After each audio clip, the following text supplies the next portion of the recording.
All right, so we pick right up with I did forget one thing. You wanted to do a quick flyby scan with the infraworld detector, um, and nothing pinged. Okay. Um, so having also established that, you guys fly out to the edge of the system, and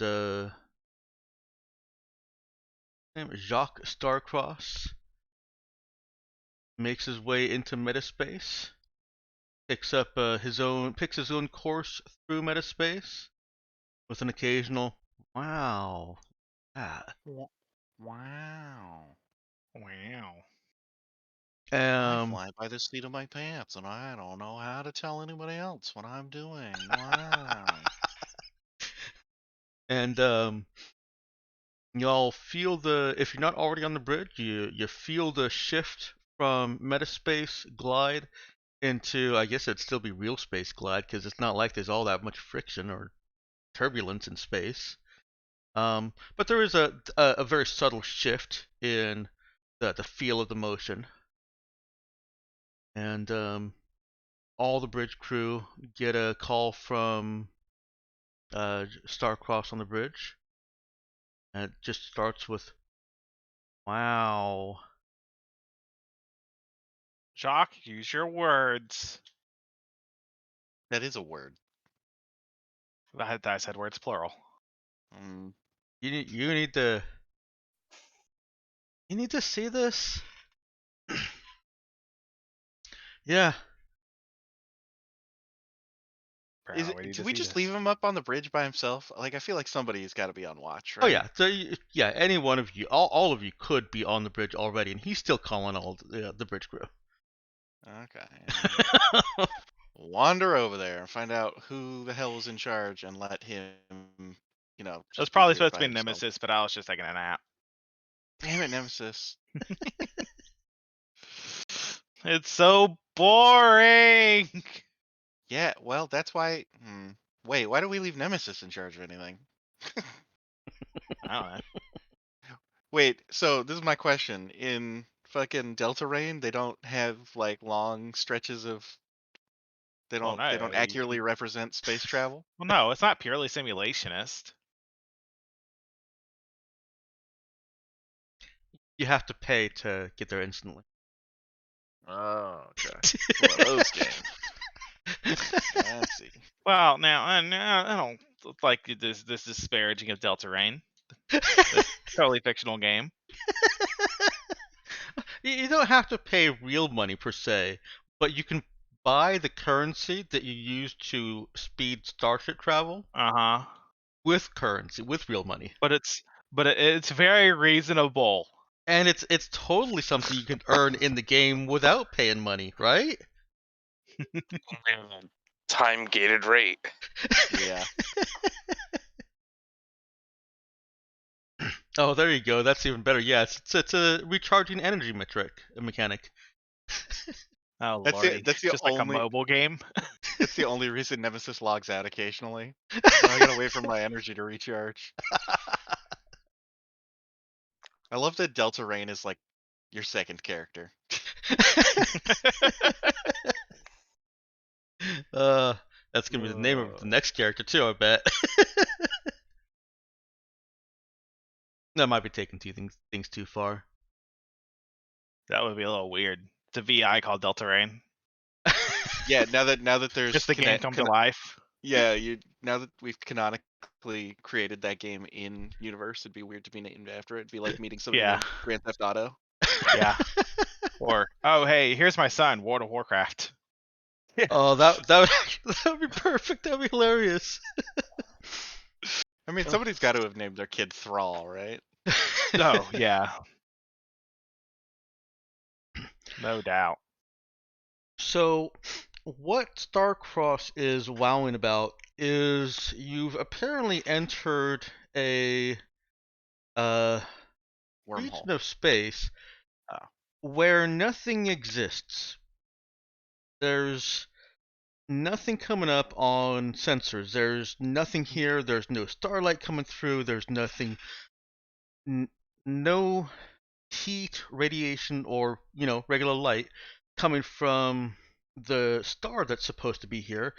The star whose gravity, well, you literally needed to actually fall or climb out of metaspace and enter real space.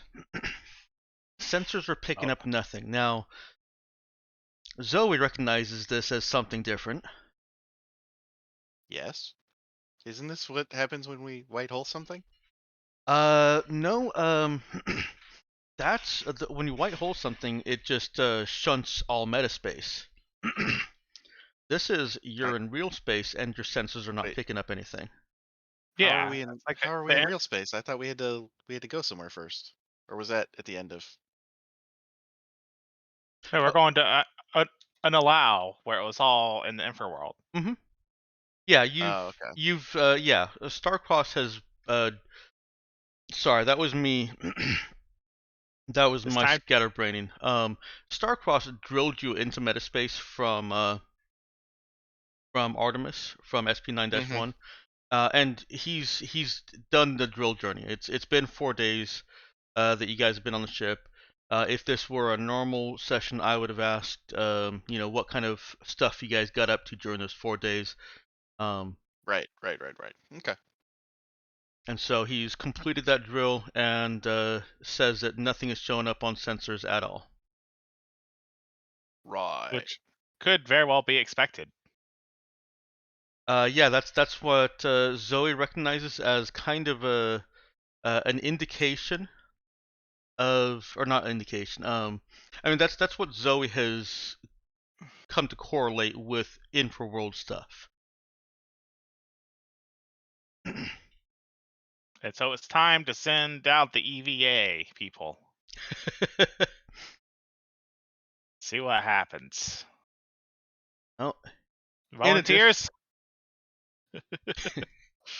In addition, Armstrong is already pulling up Zoe's infraworld detector and the parts of it that they've built into the ship, as well as the prototypes of the long-range infraworld detection stuff. Armstrong calls over to Zoe. Yo, Armstrong, what's up? Test run, sir. Zoe. Have at it. Armstrong looks trepidatious and then hits the tiny little button that says, basically is enter. No big button here. Shortly after, the screen begins filling with data. It's data that Zoe and Armstrong have been testing for and expecting. It's actually kind of a little bit too much data. You're going to have to fine-tune that some, but all indications are you are in the infraworld. But that's not where we wanted to be. Wasn't it? I honestly don't know anymore. We knew this system was basically subsumed by infraworld. Oh, okay. Then we're exactly where we want to be. Yes.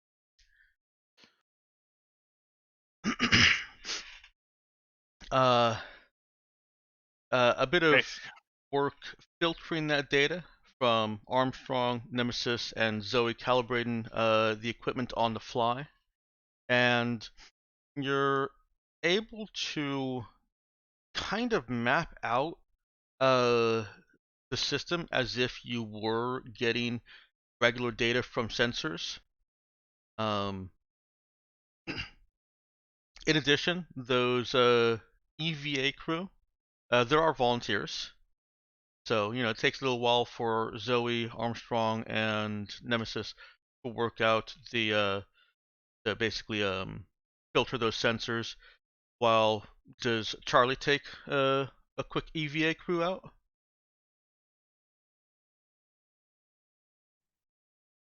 Muted. I don't know what EVA stands for. Extravehicular activity. So basically, getting the step outside the spacesuit and going outside. Mm-hmm. Oh, sure.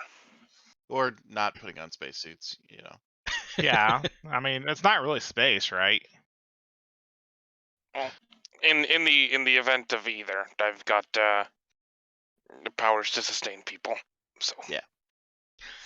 Elena is insisting that people do go out in a vac suit. She does not know what's out there if there's no sensor readings, and so there's an emphasis on caution. Charlie. Spacesuits, rumble grumble. Well, Sure. Elena doesn't tell Charlie to put one on, but she does encourage it. Yeah, because what if you get knocked out? Right? Then we all die. Gives people the proper incentive not to, let anything bad happen to Charlie. All right, Charlie takes Elena, and I'm actually going to move you guys over to the gridless grid right now. Gridless grid? Oh wait, no, we've got actual. Put you on the Raza, because that's where you're at, and that's where all your crew are at. Well, I mean, that's all not the where map Charlie's at. changes. Sorry. And also start the ONLM music.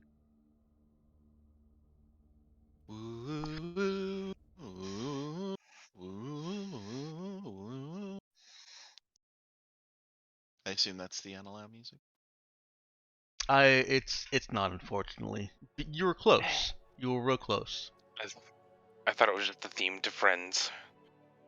Yeah. I'm not sure what it was. Oh, are you talking about the actual song? I guess, whatever the theme song to Friends is. I haven't even seen Friends, but that's just what I imagine it is. Something like that. I don't remember. Yeah, me neither. It's been Never actually watched. I never really watched 30 it. years. I don't. Yeah, when did Friends come out or You know- stop being put out? The theme song to Cheers is a stronger memory for me than Friends. I've never even heard of Cheers. Norm. Never watched it. It's where everybody knows your name. I just know. Yeah.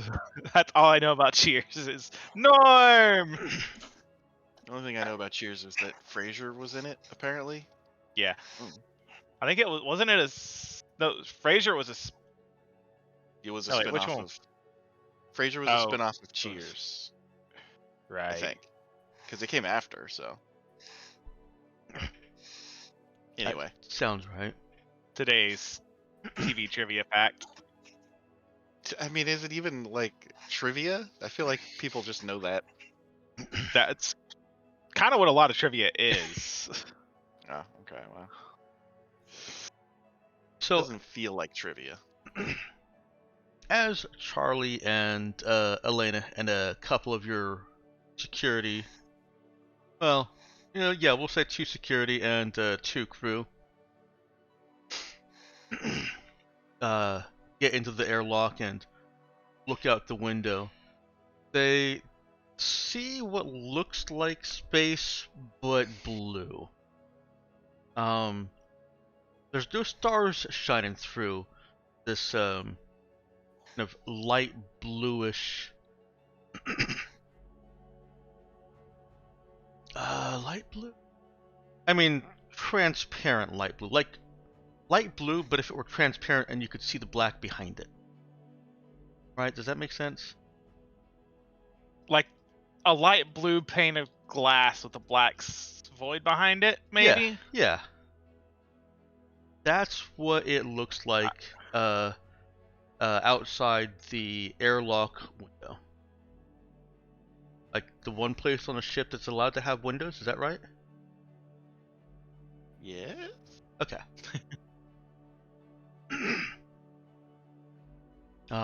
The airlock depressurizes, the door opens, and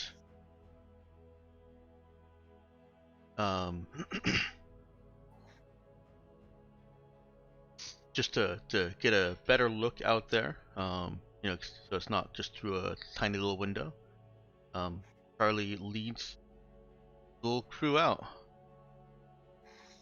Into the world.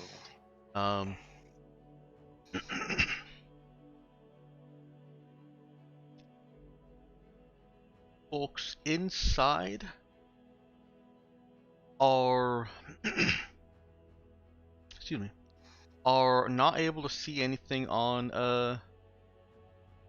their hang on. Can't remember how I narrated that. I actually did allow cameras to see, but not okay. Yeah, I may have visualized some of that, misimaged it. But the main point here is that you guys, with your eyes, you can see that there's a there is a sun in the system. It looks like it is being eclipsed by something. The imagery is almost identical to what was seen in the background of the when Jai went into the condenser. Just a black sun with what looks like streams of light coming out from behind it. Intermittent streams of light.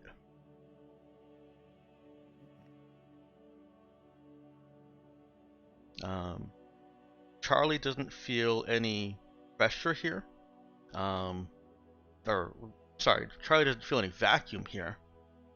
There is societal pressure there. There's definitely societal pressure. Peer pressure.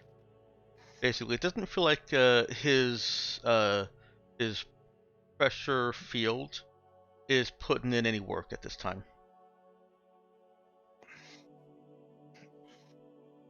I'm still gonna maintain it.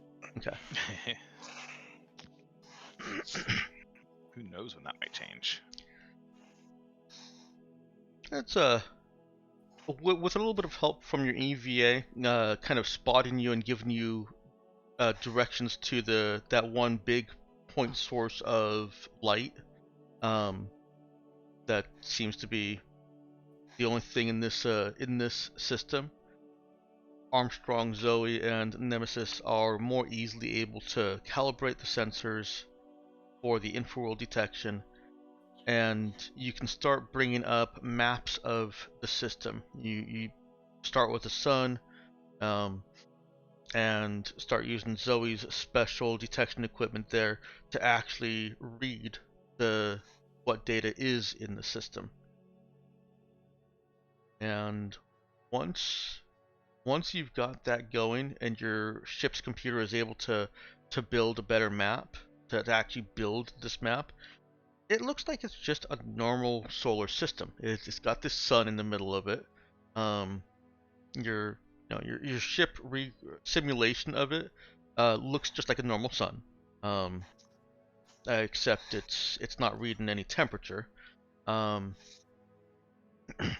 And now that you can read gravitational waves and all that, it does look like there are two bodies orbiting this sun. And you've got an effective map of the solar system Onalau, as subsumed completely by the infraworld.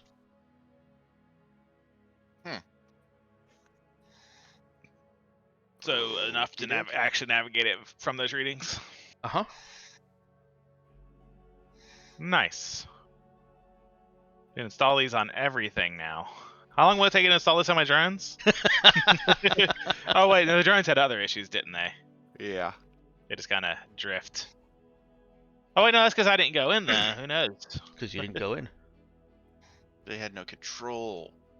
Yeah, because the controls didn't go past the portal. Mm-hmm.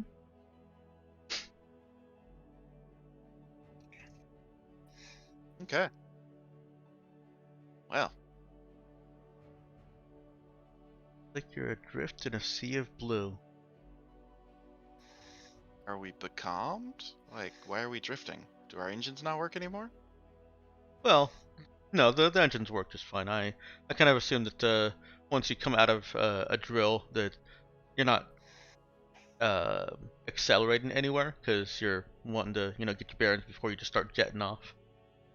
How dare you? I always know exactly where I want to go. That way. Do you just point off in a random direction, or why are you laughing? I'm not laughing. That was my way of acknowledging you. Uh-huh. See? There he goes again. Uh-huh. Anyway. Your EVA crew comes back in unless there's something else you wanted to do out there, Nox. Not really. We can't see anything. So I'm going to start heading back to the ship. There's not much that we can do out here. Mm-hmm.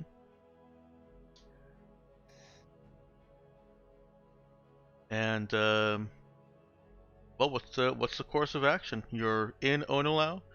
You're apparently in the Infraworld, and the Infraworld has completely changed the way physics works, as far as sensory, at least. Well, at least as far as mechanical and the equipment sensors. Your eyes have no problem. And you see that there are 2 planets orbiting Sun at the center. Are either of them in what I would call the habitable zone? They both are. the Goldilocks zone? That's unusual. Which one's further out? Which one's bigger? Give us some information on these 2 planets. Well, hang on.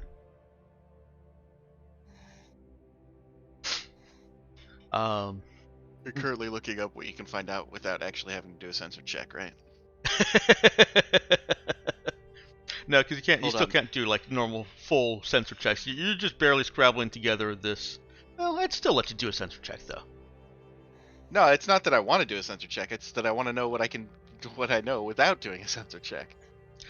I assume we can figure out how big a planet is.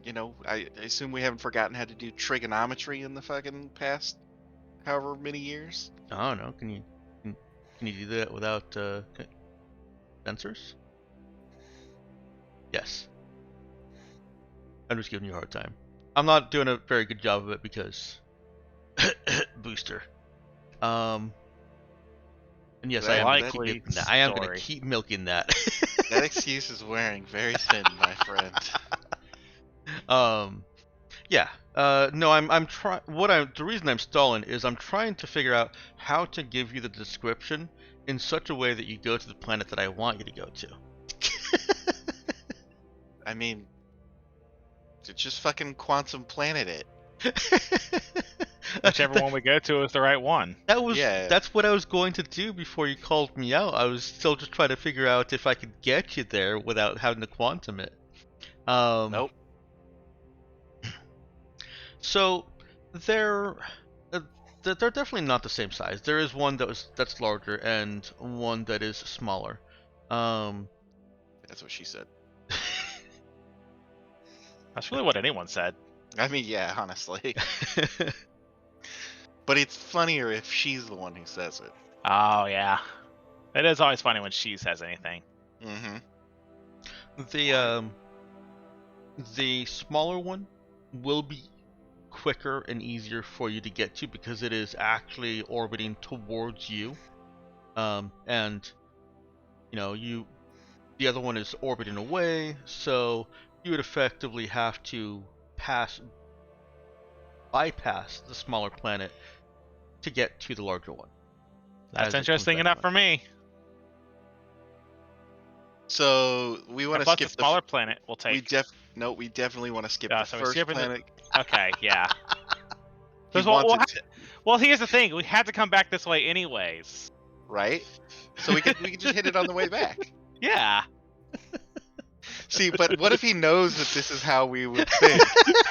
And now he's, what if the poison is in the cup nearest to me, but he's a Sicilian, so.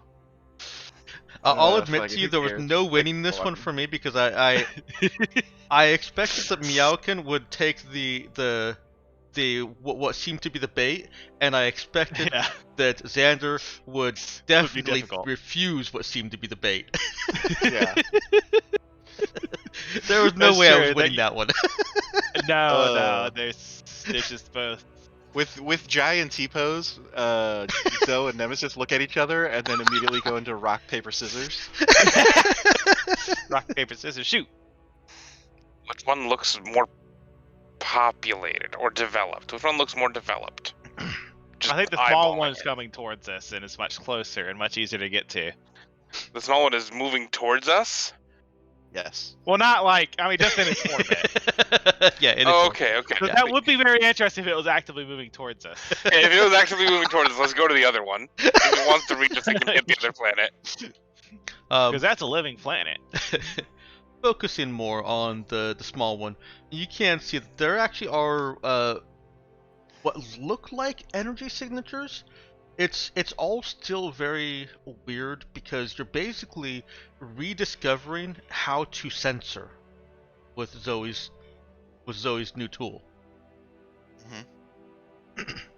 So those readings look like they're the kinds of things that you would expect to see if there's somebody living and using energy on this planet. The smaller one doesn't have any of that. Or the larger one does not have any of that. So if you're looking for potentially people, the smaller and closer planet is trap too good to be true. I mean, is a good option. It's a very good option.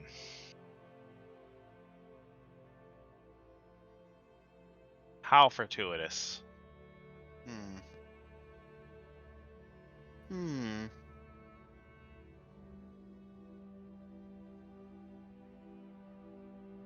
Load.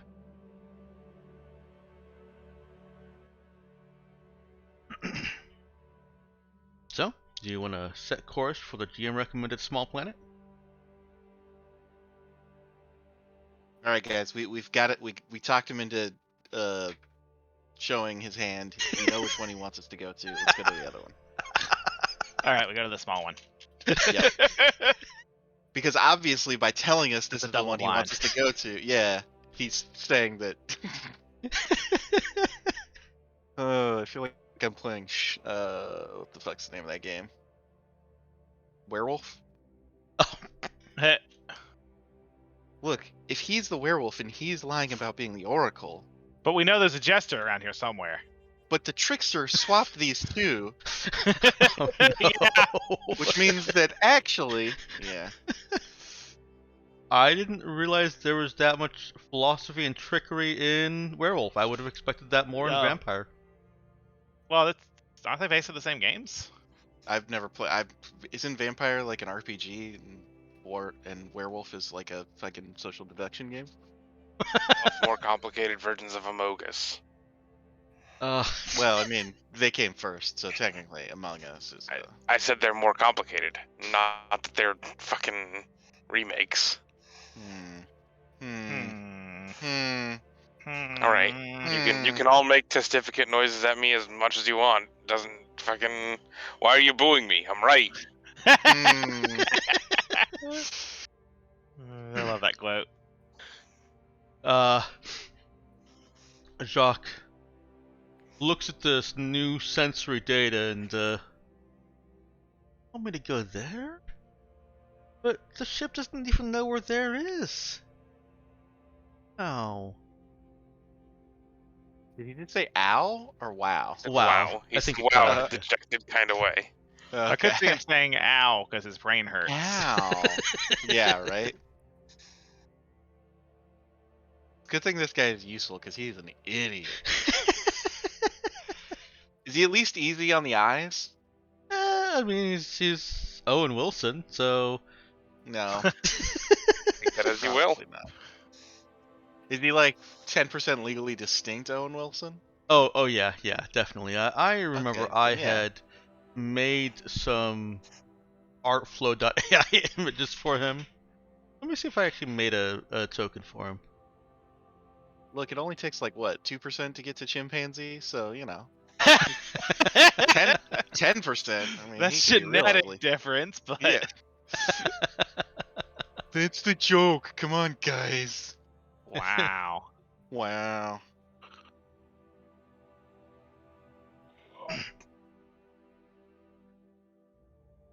Let's see. Did I do it?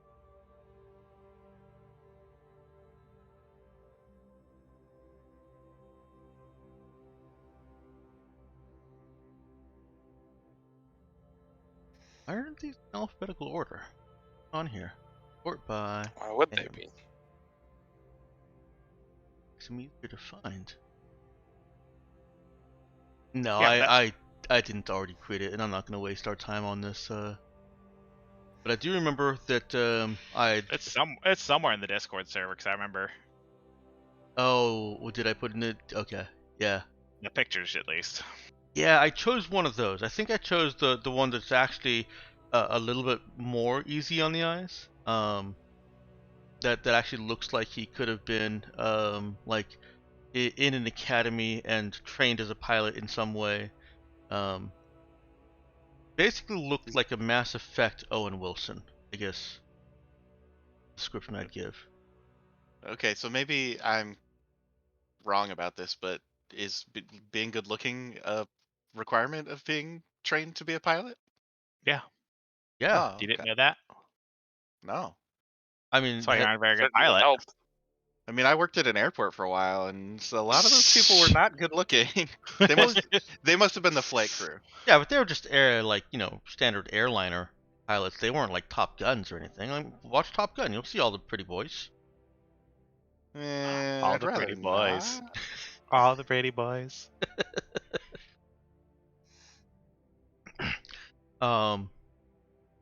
Jock plots a course for this planet in front of you, or this planet that's coming around to meet you, and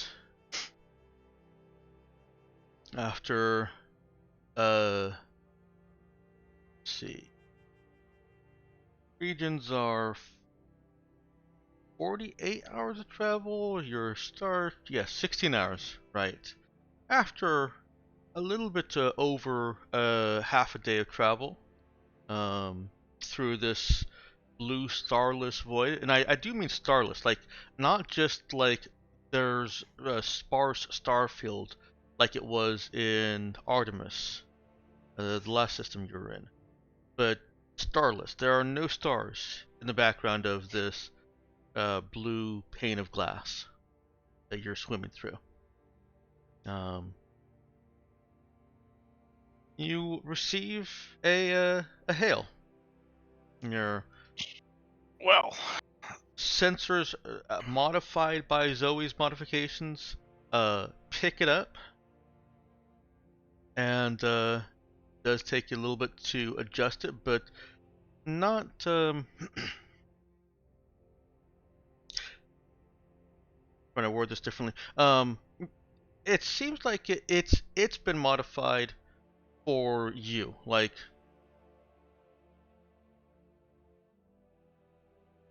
they've made an effort to adjust for our vessel kind of thing yeah. for us to read it. Mm-hmm. I'm not sure I like that. Yeah, that implies non-human.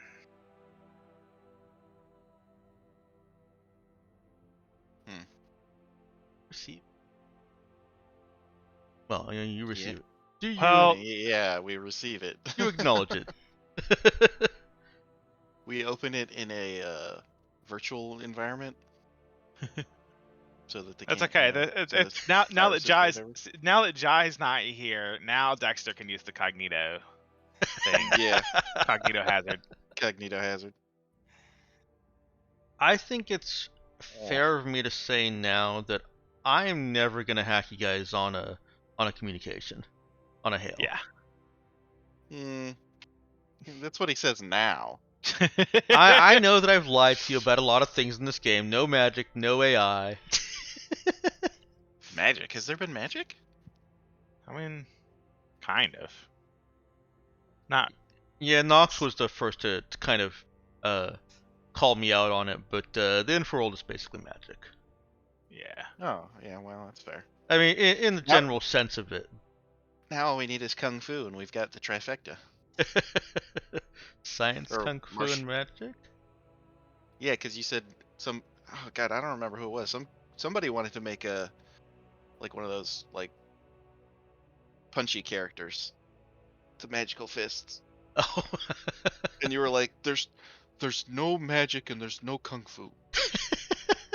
Accessible to players. Yeah, exactly. I It's don't an think actual I would caveat ever there. said there's no Kung Fu. I love Kung Fu. Maybe you said no martial arts, because they wanted to use, like, there's another book or something that had martial arts in it, and you were like, no. Yeah, no, I don't want to use the martial arts from version 1 or first edition of the game, because they were balanced without foci and for first edition of the game. Okay. Yeah, I don't... Yeah, Look, sorry. all I remember is you saying no Kung Fu, so, you know. Yeah, Just no, makes you- I've got an entire samurai planet. Samurai and ninjas. There's definitely gotta be martial Kung arts. Fu. But, those- but it's our Kung Fu planet. Yeah, I mean, look, man, those are both yeah, Japanese. those- Kung Fu is Chinese. Like, Yeah. wow. Pretty fucking racist. Wow. Ninja are Chinese. Hmm. I'm pretty sure there's probably- ninja were Chinese before they became Japanese. Well, I mean, a lot of things were Chinese before they became Japanese, but they're different now. Well, the Speaking of magic to the campaign, I'd like to reclass into Magister and trade all my levels for Magister levels. that's still not an option. Sorry. Dang. Look, I keep saying it. We should just add Godbound to this game. I want the domain of trickery. That is something I will consider as an option if you guys do play through the second book and make it to the third. We become gods, literal gods. I guess demigods. Whatever. So there's this incoming hail modified so that you can read it.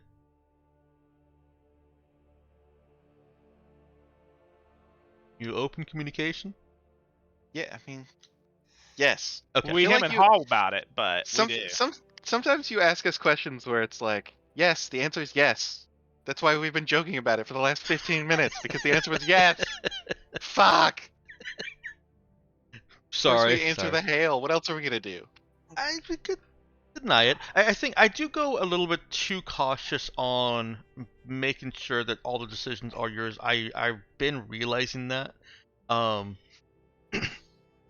and continue to call me out on it. I will continue to adjust in the other direction.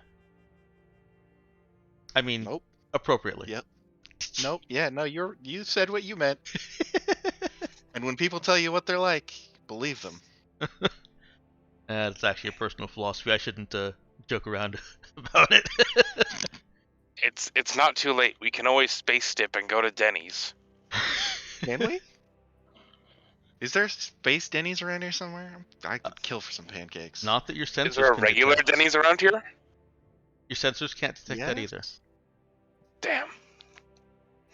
So, I mean, the Denny's blueness would, sort of fade into the background count of the blue universe.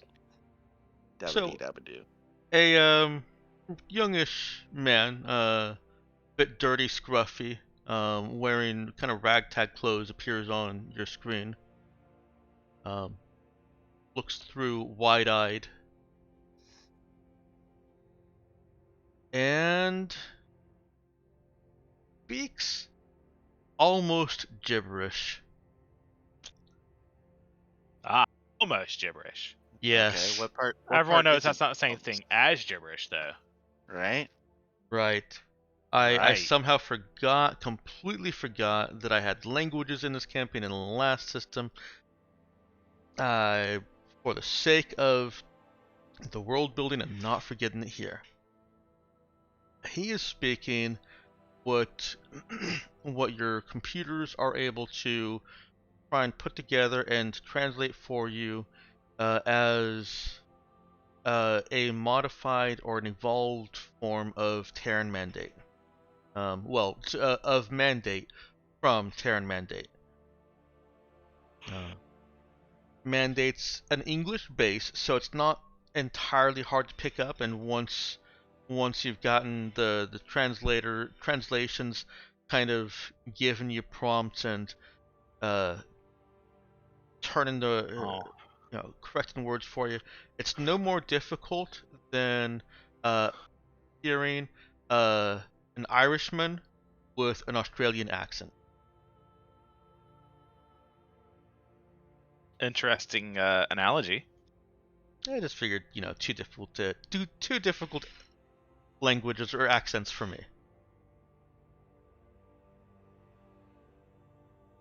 Anyway, yeah, they say potato, I say potato. Yeah. Once all that's translated, ship, what are you? Who are you? Well, at least he didn't stick with the what are you. So that would have been offensive. I mean, what are they? Yeah, I think we just mirror it back to them. Oh, is that I rude? want to know who we are. Nobody wants to know how we are. What? This is Tower, the prison colony of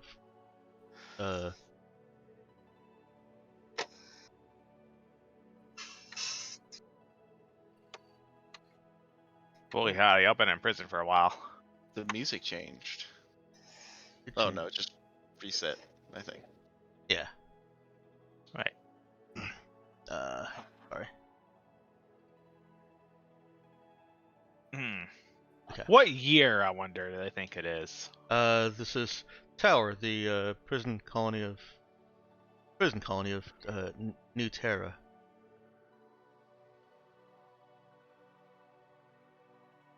New Terra? Yes, that dead hunk of rock floating outside of us. Oh, floating somewhere around us. That other planet. The bigger planet. Mm. Yes, the Why did you bigger name- planet. Why did you name it Rock? No, it was named New Terra. Terra. Yeah, why is it not Nova Terra or Neo Terra? So you're at least saying it in the same fucking language. I don't know why Terran Mandate named it that. I specifically drilled down on this man on why he personally named New Terra in such a terrible fucking way. I didn't name. Who are you? Sir, I'm holding you personally responsible for the I monstrosity that didn't is name it. New Terra. It's not my choice any more than my choice to live here. On Tower. Please, oh my god, please tell me at least Tower is like high off the ground or something. Nope.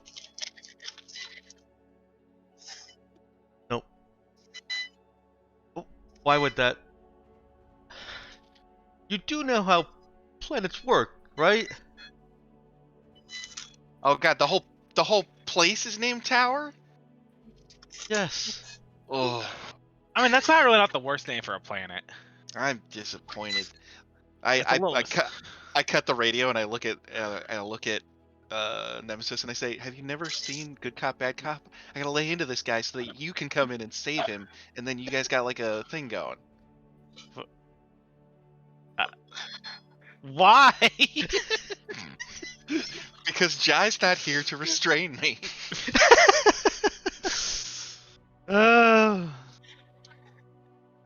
Anyways, I mean, no, really though, I don't think Tower is such a bad name. Yeah, as soon as Nemesis starts saying that, I lift it off. Well, apparently my cohort here has a different opinion, so why don't you talk to them? I want to talk to her. Yeah. Yeah, I get Tower. Like, it's a perfectly good name for a planet. Probably So historical this is something from Earth.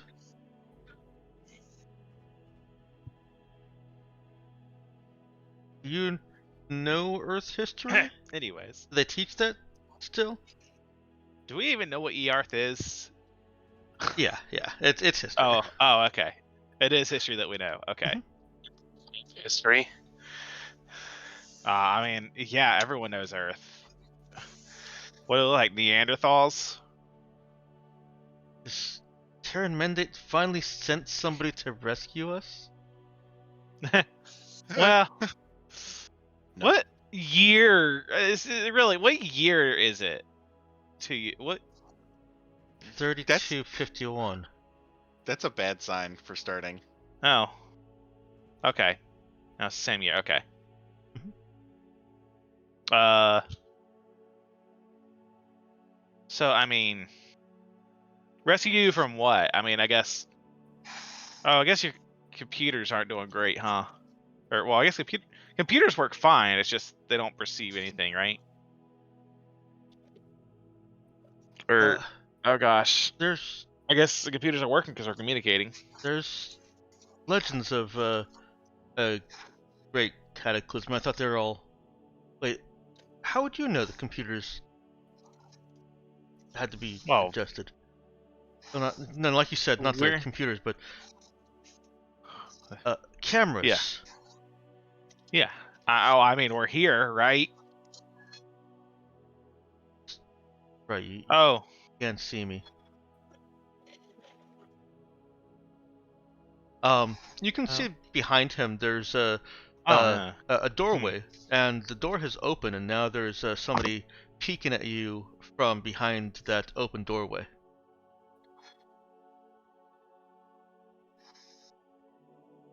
Kind of barely hear a little bit of excited chatter in the background.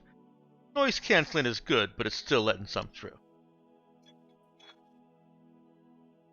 Yeah, because we got good microphones. Wait, what? That's how that works, right? Yeah, Well, they would have exactly. to have good microphones. You have to have good speakers for you to be able to hear things that their microphone can't pick up. Oh, there you go. Can I? Well, speaking of, actually, can I filter out?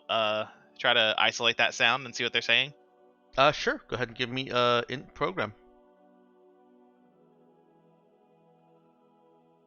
Actually, you know what? I Program. forgot. We're on a fast track here. Yes, you can. I mean, yeah, I'm just the best programmer ever in the world. Yeah. I mean, you guys are all skilled. See, look, still an 8. It is still an 8 on a 1 and a 2. Fair enough. Yeah. After filtering for sound, kind of separating the audio so that you're not actually losing him talking, but you're still picking them Well, up in a separate I'll channel. I'll just wave at Zoe to take up the conversation. You know, do your whole bad cop thing. You're the one that wanted to do good cop, bad cop. You got to contribute.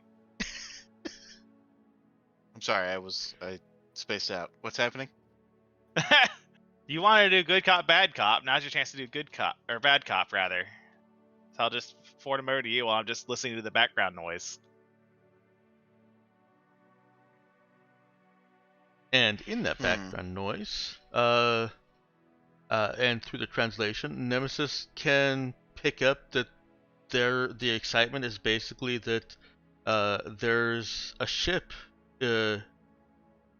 somewhere in space, and there's a lot of the same question: is Terran Mandate come back?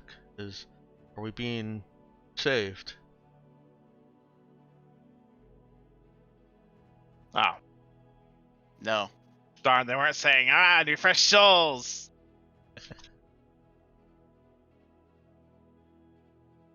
So what is Zoe saying? Terran Mandate has abandoned you, but we, the saviors of humanity, will now. No, we weren't sent by Terran Mandate. As a matter of fact, as far as we know, Terran Mandate's been dead for 600-ish years. Great bad copping. right? Yeah, I'm about just that. checking my. Okay, yeah. Mhm. We're explorers.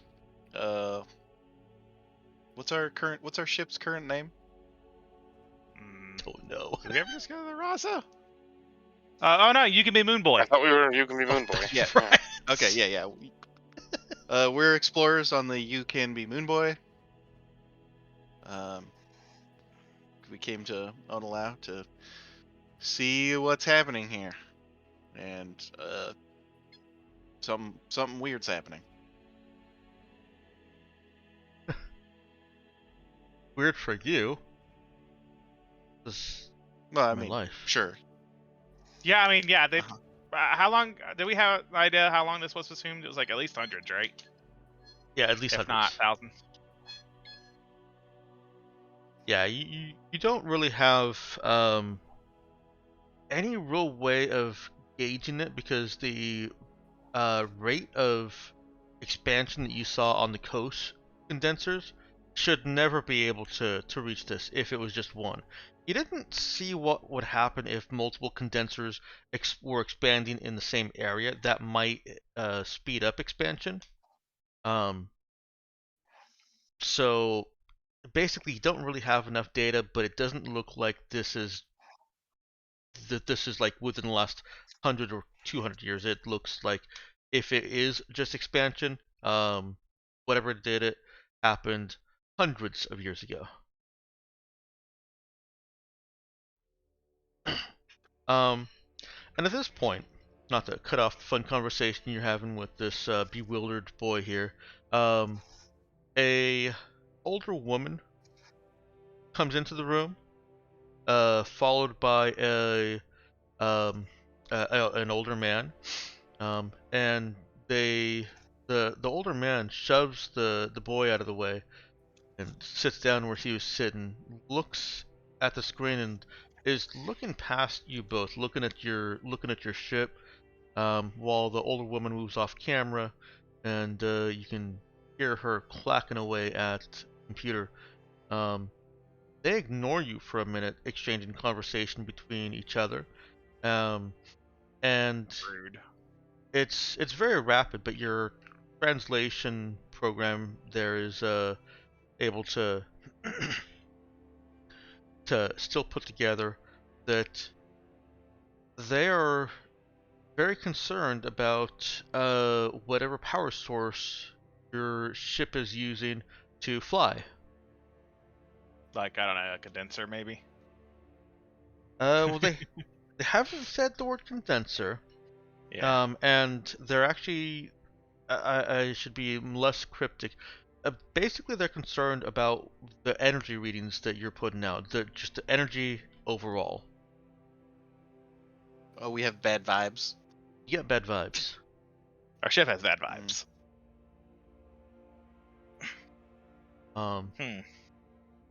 The man looks I think finally looks at whoever's in front of the camera. Or you're gonna It's probably a ask. split screen. It's probably a split screen with me, Zoe and Nemesis. Or you're At gonna this ask a point. question there, Meowkin? Nah, Okay. I don't think. Oh, I was gonna say it's like hearing that. I was probably like checking, see if there was anything wrong with our readings or anything wrong with our power readings. Everything seems fine. He looks between the two of you, and which of you looks more like you're the type that's in charge? Well, Zoe definitely looks more imperious, I imagine. The princess. Yeah, Oh, I mean, I I mean- probably. Okay. So he focuses on Zoe and says, You must not run your engines for long. If you wish to I'm come down to sorry, the I must planet, not do it what? fast and shut down. It says you must not run your engines for long. Yeah, I'm getting really bad lag again. Hang on. Okay. So you got bad lag. Some very, very bad lag.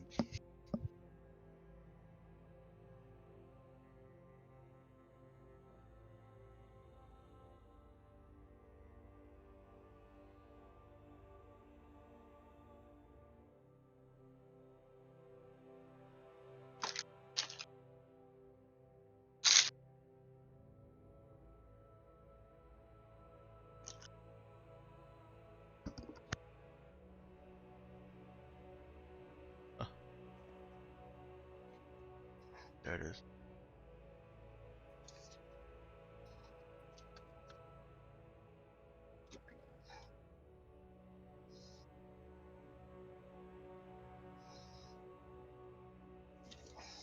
I'm not causing too much audio pollution, am I?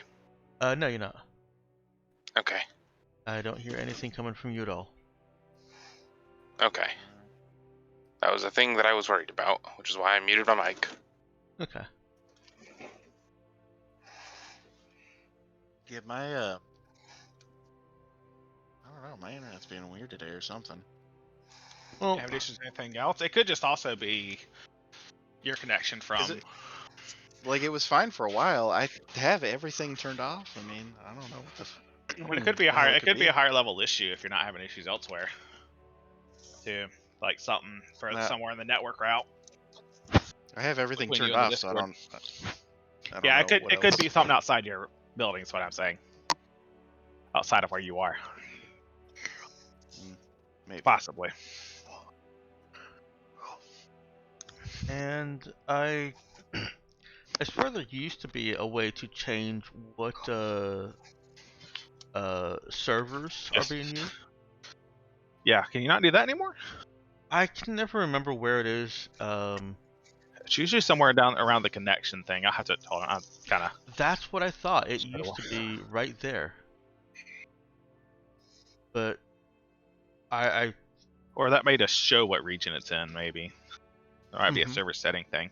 it doesn't even show what region it's in anymore when I click on voice connected. Really? Yeah, it says my average ping is 2,000, which is a little bit 2 higher seconds. Oh, that is yeah, that's really bad. It's funny because it says it should only sound robotic if your packet loss is over 10%. My packet loss isn't 0, so. But y'all sound like shit. So yeah, that's your outbound packet loss is good, and we're hearing you Yeah, fine. we've not heard any issues with you, so that's why it's so weird for you to be having. Okay. So So- basically, what it sounds like is happening is like it's compressing the beginnings and ends of all your words. So as long as you say whatever word that has like a strong middle that I can recognize, I know what you're saying. But if you say anything that relies on its shell outer layer, I can't fucking understand you. Awkward. What the fuck's going on?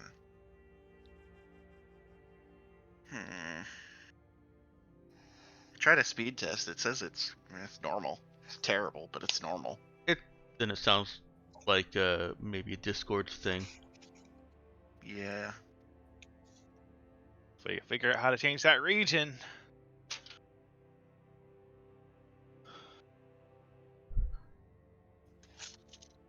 Sorry, I took advantage of this opportunity to fix myself some water. Okay. Yeah, we'll take a real quick technical issues break. Hang on. If I click on this. Oh, I probably can't do it because I'm not. Hey, it says click on the in-game. So click on the specific voice channel. Uh-huh. Go to channel settings, and then you can tap region override and select the region you'd like to manually Oh, set. that's where it is. Okay. And Moved or And if changed. it's set to the middle of Russia, that would explain why. Okay. Well, it's set to automatic.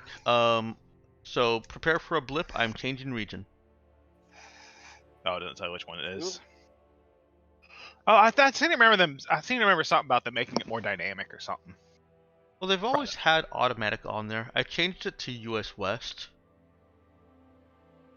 I mean, honestly, if it was automatically connecting, it might have already been connecting to US West, so it might be a good idea. Possibly. The way What was more likely? The way it used to work is that whoever connected first basically set the region. It was supposed to be dynamic from there, but I'd also seen reports that first region just sticks. Or at that point, we had this problem with another friend who was in Texas and was having serious Discord issues. And so we would occasionally go in and change the region like you just re-instructed me how to. I'd completely forgotten. And we would also test having him connect to the server first, and then the rest of us join it. Are Who you joined first? I'm on US East. Okay. So But you're the one that usually joins first, so that shouldn't be a change from week to week. Are you hearing us better now, Xander? No, it's doing the same thing. Doing the same It's thing. like it started okay, and then it's gotten worse the longer we've talked. Womp womp. Let's see. Okay. I can try and lower the bit rate. Let me do that. Lowering the bitrate probably is not a good idea. Well, Maybe, I don't know. the warning it gives me is that going above 64 may adversely affect people on poor connections. I think it's worth a try. Yeah, Look- I mean, sure, I'll try anything. Look and Yeah. save. Also, those are literally the only two options that I can change. I've got video quality, I've got bitrate, video quality, user limit, and region override. Can you hear us better? No, it sounds exactly the same. Alright, I'm gonna go all the way down to 8. Now can you hear us any better? You sure it's updating? Because it didn't reconnect or anything. Well, yes. you are now listening to Darkstar in fucking 77p. Yeah, this is terrible. Oh god, this is gross. Yeah, but is it better? Oh my god. It's like talking through tinfoil. Am I on the original TeamSpeak? Well, at least we know it's working. Wow, this is bad. How's the This is ping? this is the kind of quality that we need the radio voice for. Yeah. I sound like I'm on old-timey radio? Yes. Oh, it's the 0-1 pitch to the Houston Astros. The fastball high and inside. Oh, bang! Pop! It's out of here. That sounded really good. Yeah, I thought it was pretty genuine. If I didn't know any better. I don't think this helps, Dex. I don't think this helps. All right. Sure it does. So how was it for your ping, though? The ping is still terrible. It's got to be something on my end. All right, I'm putting it back Maybe to somebody's 64. just downloading literally everything right now. Downloading the internet. Someone decided they wanted all of Wikipedia offline. Normally that happens at like 10 o'clock. Because some people in this house have decided they need to back up everything to the cloud every night. Well, Xander, it's 12. It's noon 20. Yeah. Do you know where your connection is? I don't, obviously. Have you seen this man's connection? Do you want to try any of the old standbys, the whole reset router, computer, and all that? Yeah, I guess that's what I'll do next. Alright, I'll be right Try back. turning it off and on again. Yep. It's unfortunate how often that works, because I hate doing it. Right? Alright, I'll be back. It's always like, I've got all my windows arranged exactly how I want them. Although Windows has gotten better about keeping some of those things arranged right.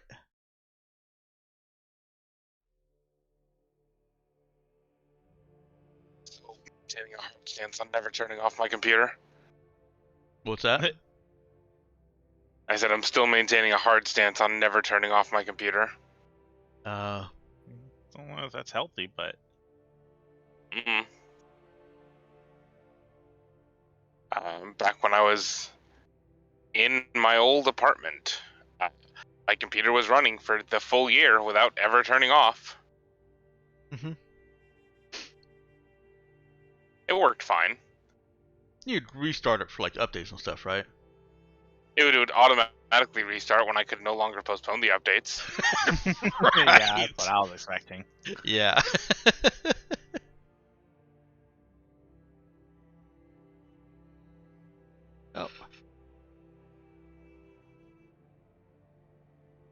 These are bad for your computer in the same way that dust is bad for your computer. Your computer running will accumulate more dust. And that'll slow it down. Just make sure to regularly clean your computer out, which, you know, I do once every 6 years or so.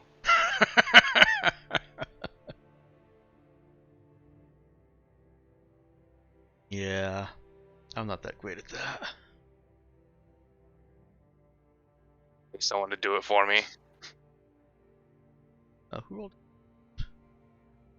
Uh, Oh, Lulu rolled after me. Jai. Yeah. Suspicious. Right? Probably playing to someone else's game is like, oh, I know there's this convenient macro that's already in this server. So, since I have you held hostage here, while we're waiting for that computer to restart, Mhm. what reason is there to play a character that uses melee weapons, not unarmed, but melee weapons? That's fun.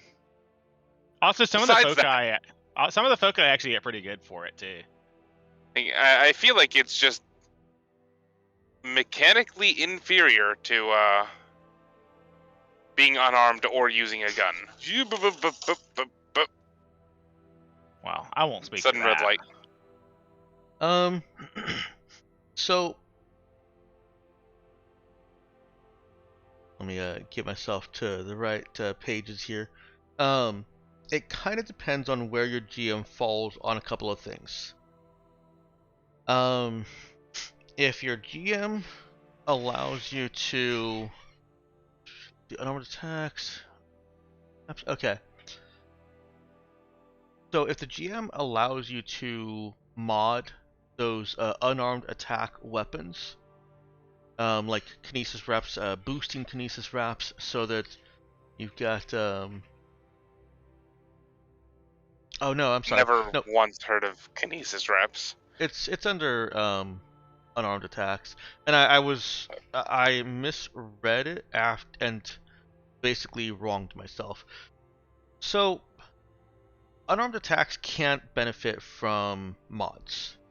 And the section that I was looking up is there is a small section under unarmed attacks in other melee weapons on page 68 that basically says that you can use we'll just say spiked knuckles, mono blade spiked knuckles with the punch skill and add the punch skill level to the roll damage. But then you're using that small damage just to get the benefits of a mod. So there's no way to actually boost the D12 plus 1 that you do with your fist. There's no way to give it an attack bonus. Not that warriors need those. But getting plus 3 damage out of basic mods is one reason to use melee weapons. Artifact weapons are a reason to use melee weapons. And then this is the one where it really depends on how your GM rules. If your GM says that you cannot dual wield with unarmed attacks because you're already full body wielding, then that's another point in favor of melee weapons. Just an extra plus 2 damage that you can get for minus 1 attack, and again, that doesn't really phase warriors. One of the big things that, how do I say this in a way that makes a lot of sense? If you're performing unarmed, you are more consistently on top of your game, and your weapons are, and your weapon is effective throughout play. Mm-hmm. In ways that wielding a weapon does not apply. And also, if you're going to use Dex, you straight up can't get the D12 with a weapon, but you can with unarmed. It's better offensively and defensively at that level. I should be positioning myself for a turn. Keep in mind, however, that if if you're assuming that the unarmed person can take out people in powered armor, then you've committed 2 foci to 1 being good with to being good with unarmed attacks on an almost equivalent level as somebody who's put no foci into um, melee weapons. And the second focus for unarmed attack or unarmed combatant 2 going towards, okay, now my unarmed attacks are as good as if a melee combatant simply picked up a 40 credit sword or 60 credit sword. That's the cost of the unarmed combatant, is that extra focus where the I guess unarmed combatant 1 is equivalent of arms master as far as bonus to damage goes, but the melee combatant doesn't have that level 2 focus requirement where or that extra focus that they need to spend to be able to hit people in power armor. Okay.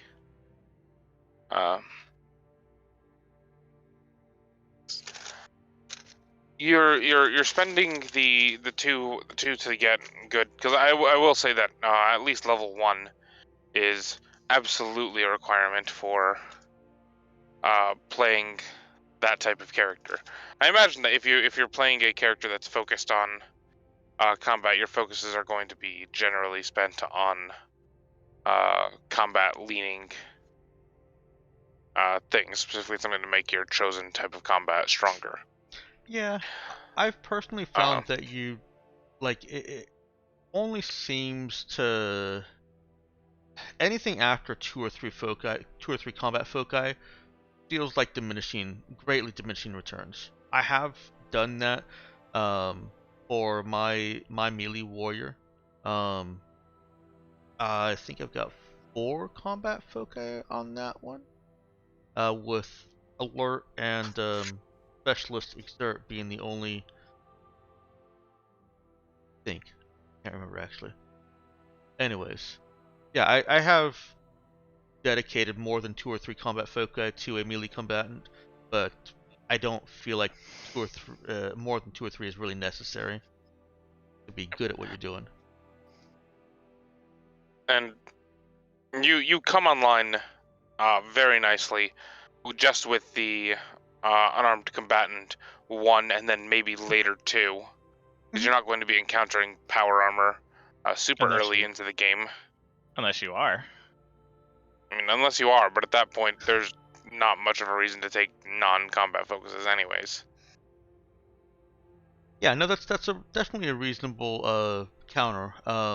The second level isn't as immediately necessary, but if you are going unarmed combatant and you don't want to use a mono blade for those chance encounters with power armor later in the game, you are eventually going to have to spend that focus to get unarmed combatant too. Whereas it's a feat tax, in the same way that it's a feat tax if you ever want to reliably be able to hit somebody with what they called a weapon attack, would require the it's one of the focuses, I forget which one, but it'll treat everyone as if they're AC 10. armor class 10 for the purposes of shock damage, and without it they might as well not even have shock piercing, because you're playing a warrior or a partial warrior and you're never going to miss them. Right, exactly. Yeah. I mean, I love having I think I'm up to 10 or 11 shock, but it's almost pointless because I'm not gonna miss unless I'm fighting somebody in power armor. But that's what Savage Ray is for. So then you can get in the middle of more than one target. That's true, and I did pick that up at level 10 finally.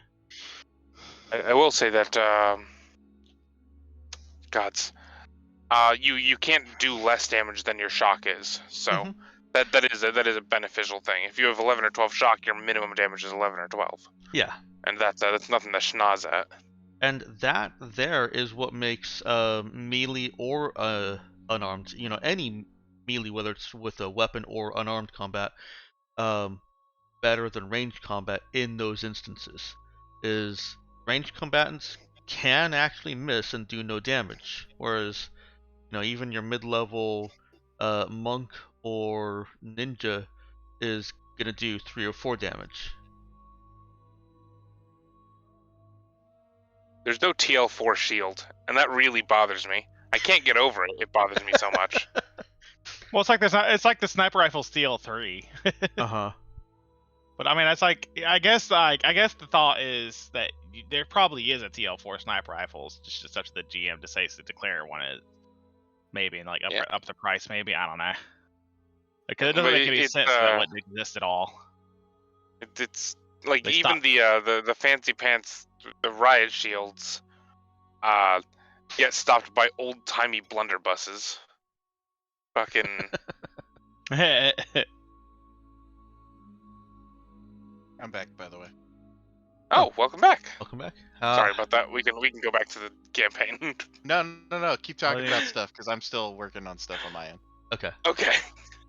I'm just letting you know that I was back so that you wouldn't like, what's going on? Oh yeah. Because we were just about to get into talking that bad stuff about you. Yeah. Look, I want you to know that I'm here so that when you talk mad shit about me, you know that I can hear it. Yeah. Okay. Not that should stop you, just that it should. You should know what you're getting into. Yeah. I think it's mostly a flavor thing, Nox. The unarmed combatant comes out a little bit ahead because of the D12, but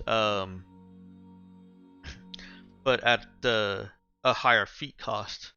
That combatant, that monk, could put unarmed combatant 2 towards a non-combat focus instead. Whereas the melee weapon warrior just has one less focus to take to be on just about equal footing, and then factor in the mods, and I think that the melee weapons. Oh, actually, yeah, because if we're looking at hang on, I should know this by heart, but yeah, medium melee weapon is medium advanced is a D8 plus 1, right? Maximum unarmed is D12 plus 1. If you don't get to mod your fists, but you can mod your melee weapon, you're now at a plus 3, so D8 plus 4 for the melee weapon. And you can't dual wield your fists, but you can dual wield a medium weapon and a small weapon, or even 2 medium weapons. It doesn't really matter. I And have no idea how dual wielding works. dual wielding is just a -1 to your attack and a +2 to your damage. If you're dual wielding 2 pistols, you don't shoot twice, you don't attack twice. It's just that you're holding 2 weapons, and presumably your attention is split, so that's why there's the -1 to attack, but you're able to take more rapid advantage of opportunities, vulnerabilities, weaknesses, so you've got the +2 to damage. Okay. And that actually brings it right in line with the D12 plus 1, when you factor in +3 from mods and +2 from dual wielding. Okay. My opinion has changed. Thank you for the Enlightenment. Yeah, thank you for enlightenment. I can now ascend to Valhalla. That said, I am absolutely looking at playing an unarmed combatant in the next character I roll. I'm looking at if we go into future campaign, I'd really like to play a character that uses fucking a spear and shield. Okay. And just mods out their weapons. Okay. Yeah. So I was gonna take what is it? The maintenance focus, so that you can apply a ton of mods. Tinker. Yeah, tinker, and just fucking trick out all my gear, all of it. Okay. I'd never stop tinkering my gear. But that's actually Won't stop. another small little hidden advantage of the physical melee weapon, perhaps to compensate for the fact that melee weapons can be taken away from you, is things like spears and knives and stuff. You can also throw them. It's true. Then you You can lose throw them. your fist, but that doesn't add much range. Unless you add If I kung have fu. enough strength, I want to throw my entire body. I put both my fists forward and launch myself at them. Okay, M. Bison. Can I just shoot my arm like Dalzim? Can that be my unique gift? Oh, there you go. Now that would be an interesting unique gift. Oh, Like X number of times per scene, you can make a unarmed attack as a ranged attack. Got really stretchy limbs. Let's go. I'm fucking monkey D anime. maybe if you were a Mercure Core test subject. No, then you just end up with tentacles. Sufficiently advanced tentacles are indistinguishable from actual hands.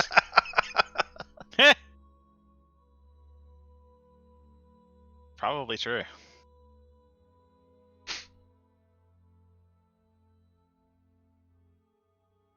Any better, Xander? Yeah, I think so. Okay. Okay. Awesome. I've been getting, let's see, 30. Yeah, it says 39 now. So, Yeah, no, that's and not bad. my average since I logged back in is 42. So yeah, it seems to be fixed.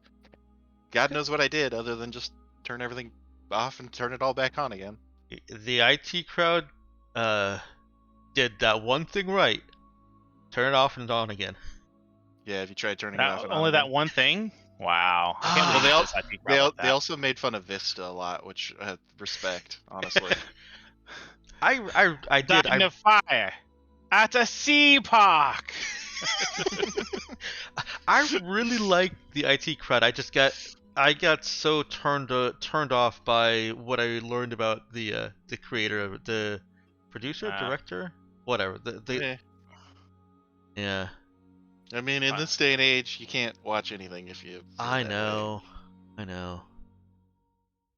I was in a sensitive point in my life when I found that out, so I internalized it even stronger than I do everything else. I don't know how much of that is true. So let's go back to the Sometimes game. you just have to let it go. Okay, Elsa. Cold never bothered me anyways. So you've just seen these two older people come in and basically take over the equipment from the kids. Well, not kids, but teenagers. It was They're basically kids. basically a kid to this old, grizzled, and dirty couple. And the man is looking at Zoe and has said, you must power down your drive. Get to where you are going and power down your drive. And then they offered their planet. Why? The entities will seek out your energy. That actually makes perfect sense. Okay. Have we determined whether or not floating through space works? You said I remember vaguely that you said something about physics not working like it's supposed to. Oh, yes, I did. That's mostly just for sensor stuff. Okay, I was about to say, does Newton's second law of motion still work? Like, can we chuck stuff at the back to keep going forward? Yeah, you Okay. can. Then we could turn off our engines at any point, basically, as long as we turn them back on right before we crash into something. Yep. Seems like the way to do it. Do we have power banks? Like, if we shut off the engines, is the whole ship gonna just power down? No, no. Okay, If you then let me say real quick. If you fully power down the engines, it does take 1 hour per drive level to power back up. So there's that consideration. Mhm. It might just be better just to power on there.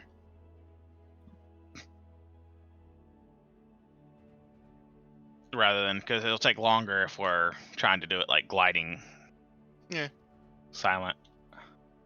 I mean, only if we stop the ship there, you know. If we go on to the next planet, then All right, that's it. I'm taking control of this again. Yeah, I think we just Yeah, that's power fine. on there. Yeah, yeah, okay. because like realistically, it does take a long time for acceleration and deceleration. Space travel is pretty much just accelerate halfway, decelerate the other Yeah. half, right? Mhm. Yeah. And we're not planning. Just so I put my hand over the I cut the feed, turn to Nemesis. Put your hand over the camera. It's like you just say it. Yeah. We're not landing the ship there. We're just taking down like the whatever, right? Take it on the what? Taking down the whatchamacallit. The fuck's it called? Drop pod. Drop pod. Thank you. Just taking the drop Oh, pod, right? that would probably be a smarter idea, actually. Yeah, Okay. unless I mean, yeah, because I guess you could just leave the Raza in orbit powered down, right? Yeah. Okay. Yeah. We Yeah. accidentally cut off the life support. We come back to a ship full of dead people. Oh, I could. Well, no, we don't want the dead people, but I could definitely chart us a course and just cut the engines, and we'll just spin around the planet like water around a drain. I don't know about that analogy, but sure, let's go with it. I keep losing It's a my plan. Owen Wilson accent. Wow. Wow. You just gotta go wow. I gotta start every it all now with and then. wow. Yeah, it's true. It's called a key phrase. Like Is for that- instance, my key phrase for the southern accent is, "Well, I never, Mr. Beauregard. It's actually pretty smart. Take me to the cotillion." Yeah. Unfortunately, it only works if I want to do Southern Belle. Like I don't have any other southern accent. Wow. Talking about cutting the engines, I can just get us a circle around the planet. Like, oh my god, that would be so good. Yeah, like I Yeah. love that idea. If you could do What? that for us, You're that would be doing- so great. What happened to your voice? We just felt like Valley Girls for a moment. Well, I don't know why Wow. Nemesis is mocking me, but this is my real voice. This is what I sound like all the time. It's just Xander can't What? keep that up all the time, so you know. Oh, no way. Canonically, this is what I sound like. Now give me more thrust in, thruster 5 or whatever. Canonically, what's canonically? Don't worry ha- about it, Jack. having to do with the canon of the game. I'm gonna blow his mind right now. What? Oh. And he looks over at Nemesis. You got her playing Delta Rain, and this happens? Sure, that's it. You've never heard of the canon? It's what I get and shoot you with if you don't agree with me. Okay. Firing engines now. Or cutting engines. No, Yeah. I'll figure it out. I got this. It's dumb. And he sets you on a course to do exactly that. To basically fire the engines for as much as you need, get the right speed, trajectory, all the math, science, Kerbal stuff. And Math, science, Kerbal stuff. and put you into a position. You get some coordinates from the people that are you're talking to. Jock takes over conversation just enough to kind of get an idea of where something the size of the drop pod could be landed, and he relays that to you, even though you're also hearing and seeing the same thing as him.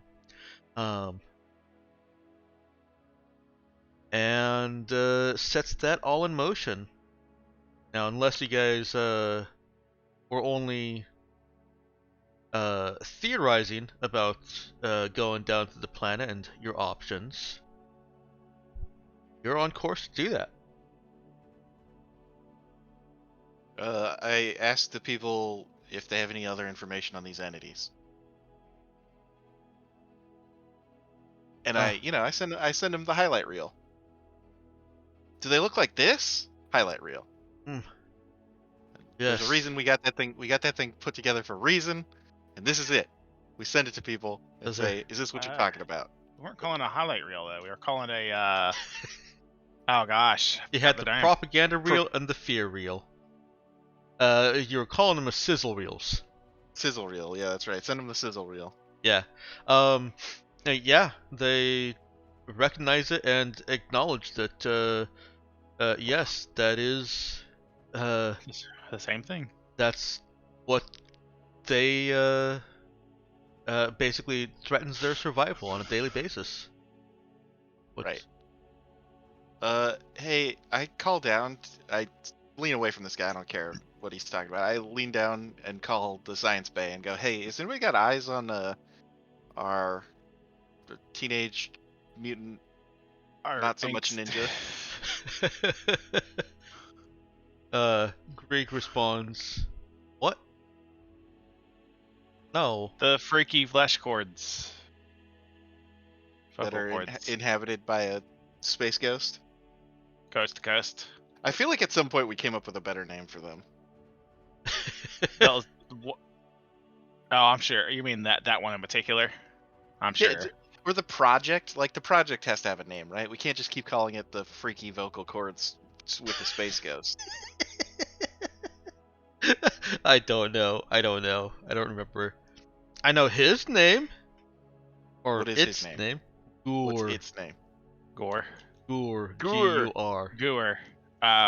Not gore like G-O-R-E. No. I mean, it's pretty gory. Yeah, I mean, Mm. maybe we should just call him Gore. I'm gonna call him Al Gore. I'm gonna call him the internet. Free association. I just free associated all over you. Oh, yeah. Wow. It's called Can't the believe you internet. do that. It's called the infranet. No, Greg reports that You know. there's nobody there right now. Do you need something? Yeah, can you go and check and make sure he's not like? Oh, what is he either gonna do? gone- Flop around? Well, since I'm we're going. in infraspace and that's like his What? home, go figure it out. You can hear her pounding away down the hallway, stomping louder than she needs to. What do you mean we're in the infraworld? Where do you think we were going the past few days? I cut her off and anyone on the crew?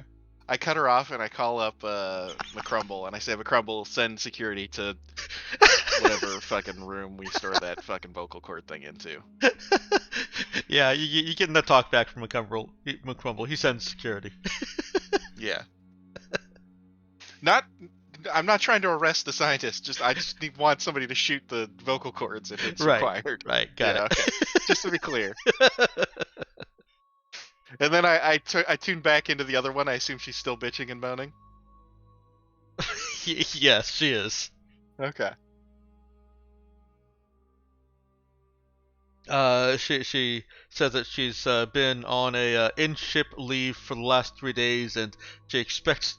Yeah, she doesn't see why there wasn't some kind of ship-wide announcement. Just telling us where you're going isn't good enough. These are new places. How can you expect us to know anything about them? I point out that she's missed the last like 4 staff meetings where we tell people this kind of shit. I just turn it right back on her. And the fact that we don't actually have staff meetings means that she can't be like, "What? I was there," because I know she wasn't, because they don't exist. No, she doesn't try that. But she does say that she's always working on your project, or she's working on that brood mother. And have you seen the new dress that Aradessa is parading around? No. Not It's- actually You don't sure want I it. know who any of those people are. It's indecent, and it's a cartoon. Oh, is that the name of your drone? Yeah. Oh.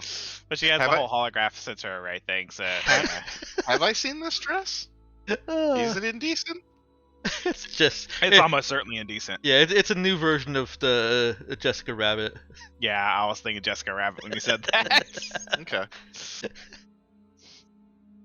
And Greg also goes off on how what's words, how impossible the bodily proportions are, that human spines don't work like that. I don't think Aerodessa cares. Yeah, I don't think that correct anatomy was on the list of things that she cared about when she created that dress. Okay, I'm here. What am I looking for? Hold on. Security should be there soon. Wait for them. Wait, they're not here for me, are Scottish they? now? She's supposed to be Irish, but I'm not very good at accents. You guys know this. It's fine. I forgot she was supposed to be Irish. Isn't Greg Irish? Greek? Greg. What? Greg. Did you? Okay, I thought you called her Greek. Isn't Greek Irish? I'm like, no, they're in completely separate parts of Europe. No. I have enough geography knowledge to know that. Look, there are a lot of islands in both of them, so, okay, but no. One's in the Mediterranean, and one is not. Now, I may only know that they're different because I know a little bit more about Great Britain, the UK, whatever that whole mess over there is called. But I at least know that. But Ireland's not part of the UK. That's why I said that whole mess of islands over there. Hmm. Because I got that lesson in another server. And I shouldn't have needed to have that lesson because my mother was completely English. Completely. Oh, no, the best part is you can always come back if anybody says that to you and say, well, Northern Ireland is. I remember you said that in the last stream. I heard that last night. Oh, okay, well, then never mind. You already know about my great jokes. I do. Anyway, All right. security shows up. Security shows up. All right, they're here. What do you want me to do with it? I don't know, scan it, make sure it's still there. It's still here. Or if it's not. It's still flopping its frickety vocal things. Okay, well, go make sure. It asks why we're in the infra. So if I had wanted to know that we were in the infra world, I could have just come over here and asked it where we were. I see now. Are our team meetings in the rig? Not usually, but they might start be if you keep giving me all this lip. Sorry, ma'am.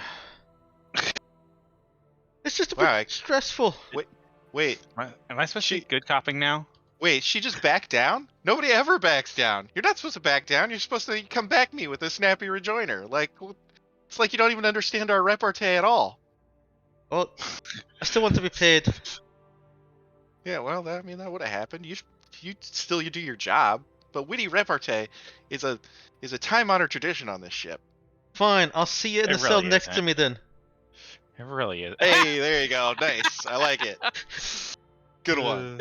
Good one. Yeah. Hey, is what's his face down there too? That scientist, I mean, yes, that is the face that I am. the Russian What's it? one, right? Yeah. Yes. Yes. Yes. Well, Union. Not at the moment. I can send one of your security men to go get him. It's not far. Sure. I'm not actually sure that I need him for anything. I was just wondering if he was there. No, not at the moment. I mean, he may want to talk. Talk to him Okay. now that we're here. He might find it interesting. I'm sure he wasn't told anything, right? I'm assuming we don't tell him anything whatsoever. No, absolutely not. What do we tell? We say hi when we pass in the lunchroom. That's it. Yeah, and he's still writing his report for Mr. Jack. He hasn't actually submitted anything to be sent yet. Hmm. Oh, you would get anywhere if he tried to send it from here, anyways. Well, it definitely wouldn't get anywhere. Nope.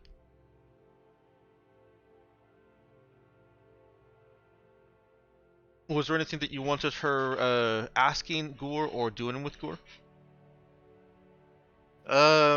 No, mostly I just wanted to make sure that he hadn't, like escaped and was killing people or anything like that. Yeah, no. She reports that he's still appears to be trapped in his cell. Still appears to be trapped in that body.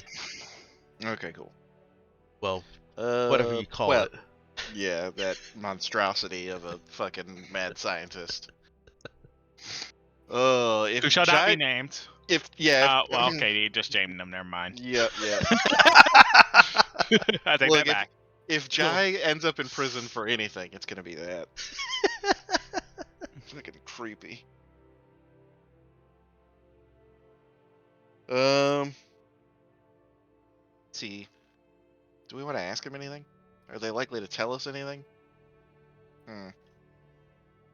How does it feel to be home? So, but she said that Gore knew that we were in for space already? Mhm. It's not too surprising.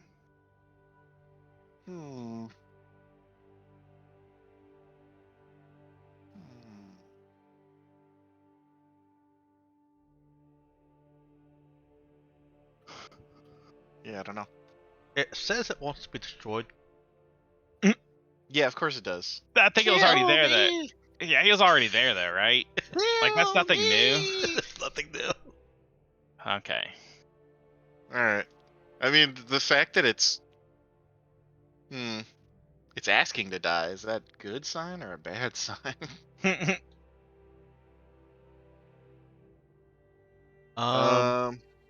Let's see.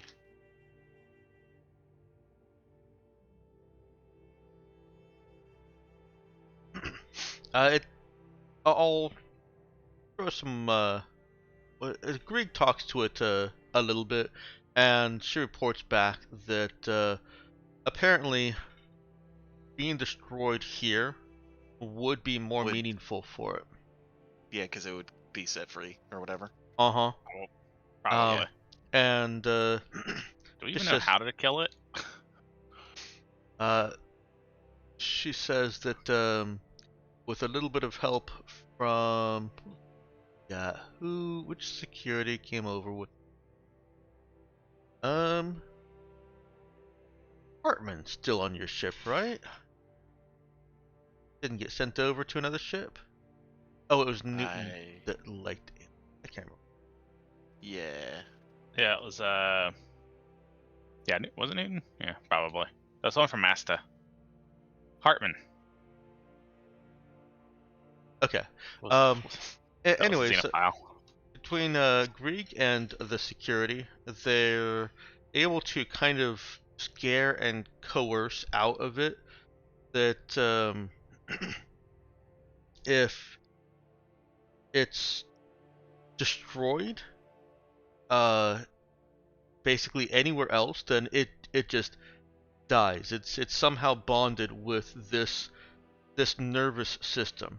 And nervous system being more than just the brain, but also the central, not central, the spinal column type stuff.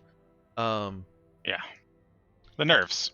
Yeah, and this kind of gives a little bit more information for Jai. That the entity's possession, at least of this guy over here, and from other things that you've seen, is not directly linked to the brain, but to that kind of spinal column nerve system sheathing in relation to the brain. Because remember, this guy's head has been blown off. It was crushed to a paste. Yeah. No, I'd forgotten that this guy wasn't homegrown, so to speak. Only the parts that allow it to speak have been homegrown. So he's a horrific Frankenstein. But here in the infraworld,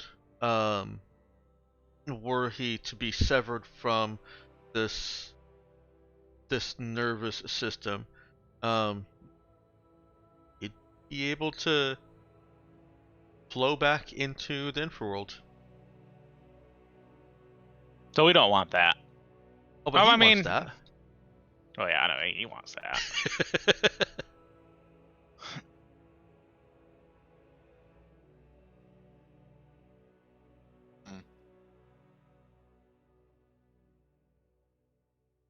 Can we throw salt at this guy? I mean, you just said that this is a magic realm, and all of a sudden I'm feeling like there's demons. I don't think you've tried throwing salt at him. Okay. But we did assault him, so, you know, we got that covered mostly. Yeah. Yeah.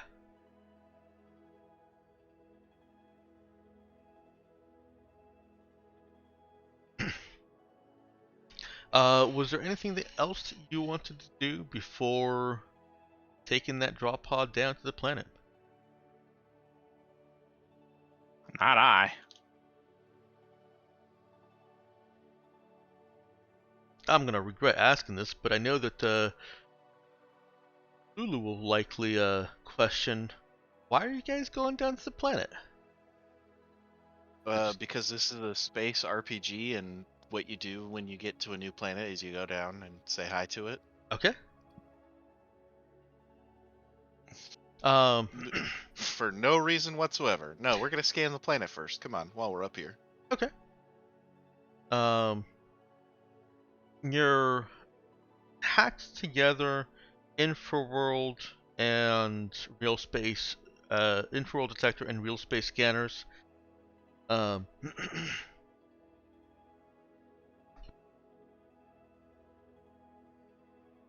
oh no, I adjusted the volume while I was trying to mute myself. Oh no. And now we're passing the savings on to you.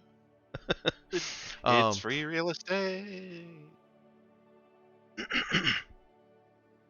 Are still having a tough time of it, but you're able to pick out some basic things. There's breathable atmosphere. There appears to be was it a biosphere capable of supporting life, although there are parts of the planet where that is very, very much not true. There's parts of the planet that appear to have been stripped of all carbon whatsoever. Jai would recognize that as the effect he the effect that he discovered those smoke entities have on passing through a person is they just kind of take out the carbon right from within your cells. Gross. No, it was very gross, yeah. Is there anything specific you wanted to know other than, hey, there's people that live down there, there are very low-tech communities, and then there's what appear to be, sorry, I skipped over a lot. This looks like it was at one point a thriving civilization, a thriving planet or world, but your indicators of where energy is being used at a minimum are scattered and kind of isolated from each other.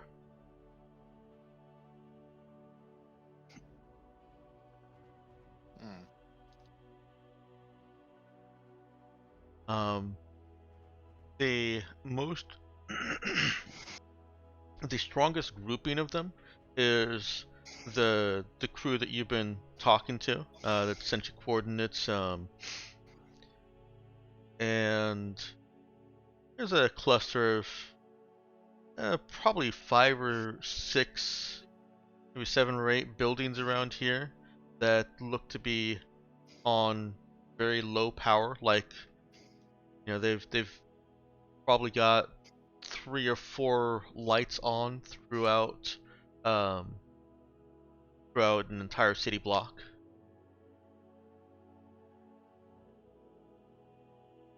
Very low power use.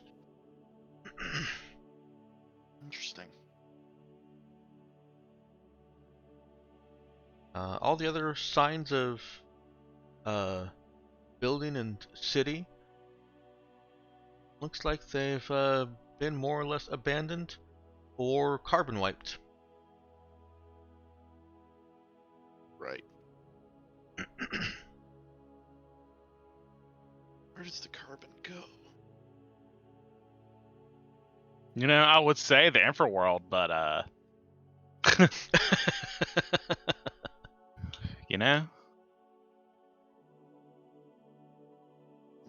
And was there anything else you wanted to know before you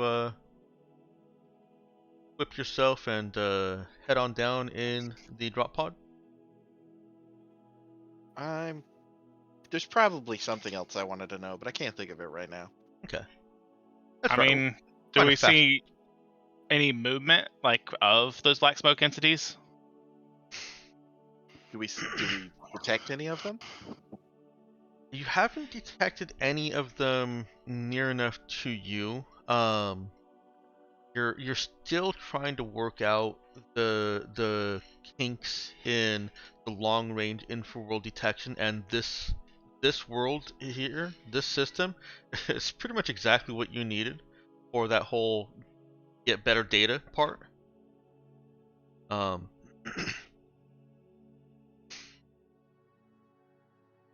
So there's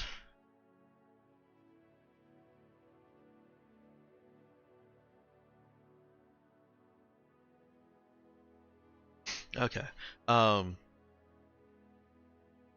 So if Zoe spends a little bit of time on approach with Armstrong after the whole Grieg Gore fiasco, you guys can dial that in and check that box and finish up your expanded infraworld detector.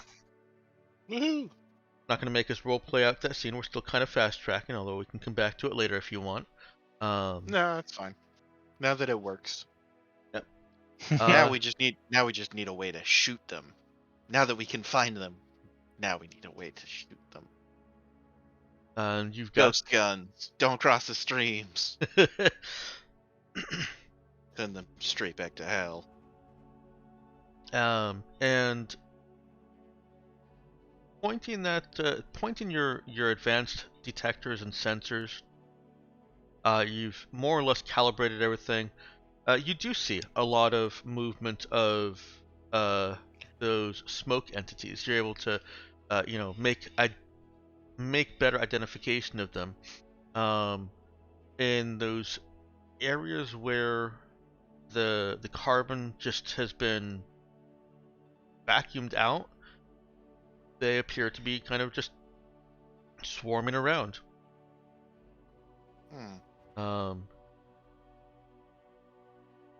They are still flitting in and out of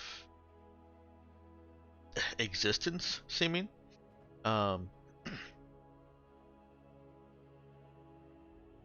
But you see swarms of those on the ground.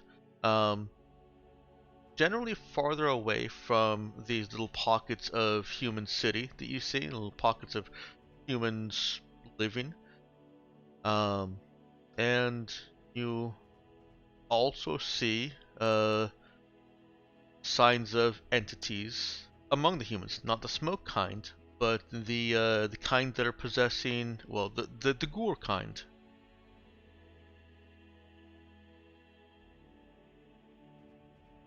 There are actually 3 of them in that encampment that you've been talking to.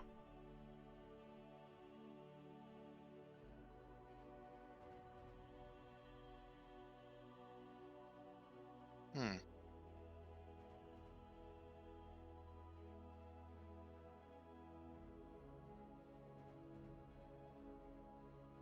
Hmm.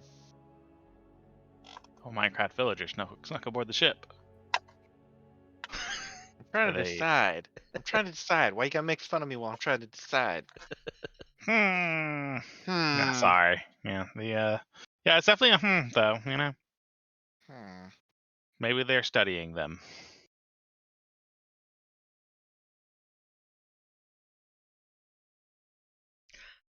Now the Or maybe sensor they're working isn't for them. delicate enough that you can like literally track their movement. Um, it's just they're bright enough amongst the lack of other entities there that you can fairly clearly make out. Yeah, those are three separate data points. Um, the smoke swarms. There's no way that you can count them. That's just entity data noise. Um, but it's entity data noise that you recognize as, yes, those are smoke entities, kind of suck carbon out of things, and they're in a place where there's no carbon. Go figure. Um,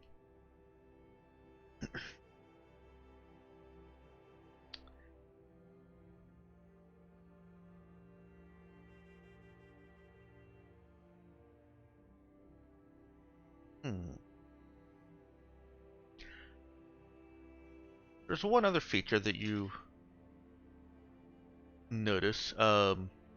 Armstrong or Nemesis notes out some unusual data. Probably Nemesis on this one because Nemesis uh, was has actually seen those blueprints for the entity armor, basically. Um, and Nemesis is able to kind of trace out a uh, very, very low energy signature. Um, it's like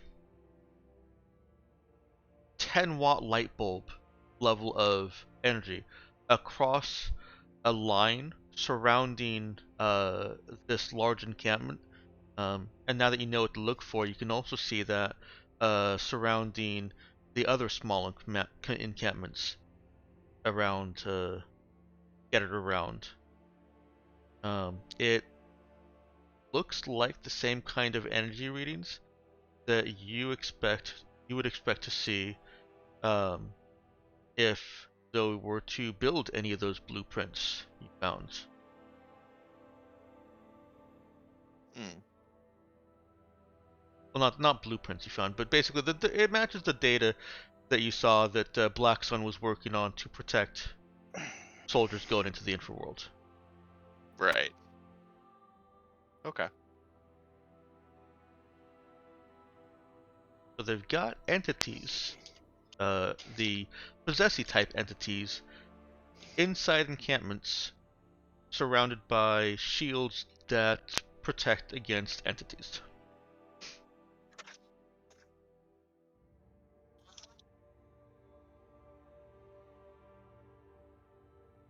Hmm.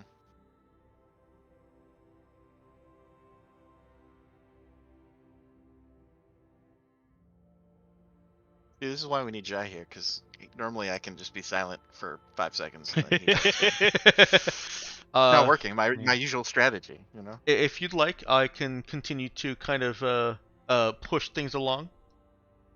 You went robot. Uh-oh. Oh, that wasn't just me. Okay. Yeah, that wasn't just you. Okay, am I better now? Yeah, Okay. Yeah. Uh, they might have been military. yeah. If you want, I can continue to push things along a certain set of rails. You want to railroad us?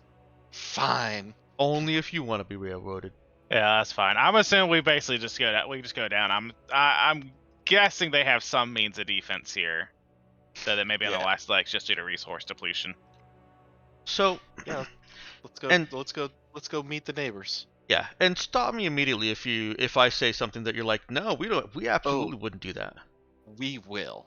Okay, I'll make sure to go robotic when I think there's anything that is risky. Um, So Starcross's calculations were good. Gets you into an orbit that swings you around and lets you drop the drop pod, hit your target without ever firing your engines back up.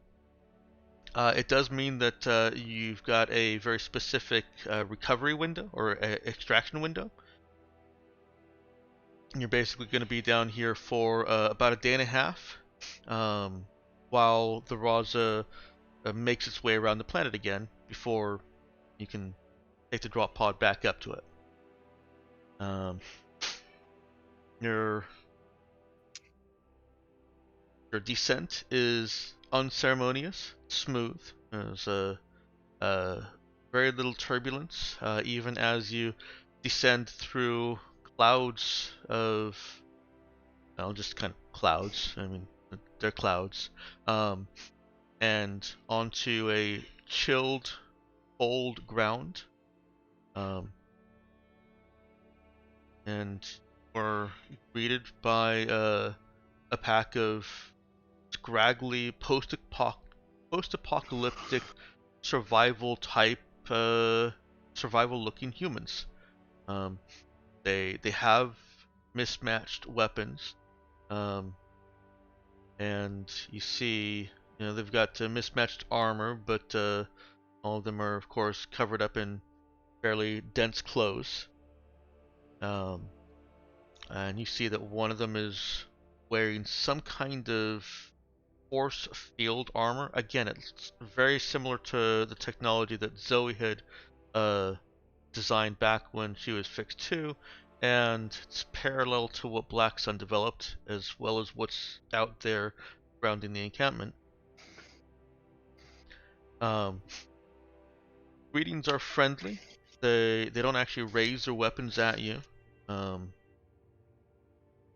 But your detector determines that there is an entity among one of them, and it's one of the people that are approaching you.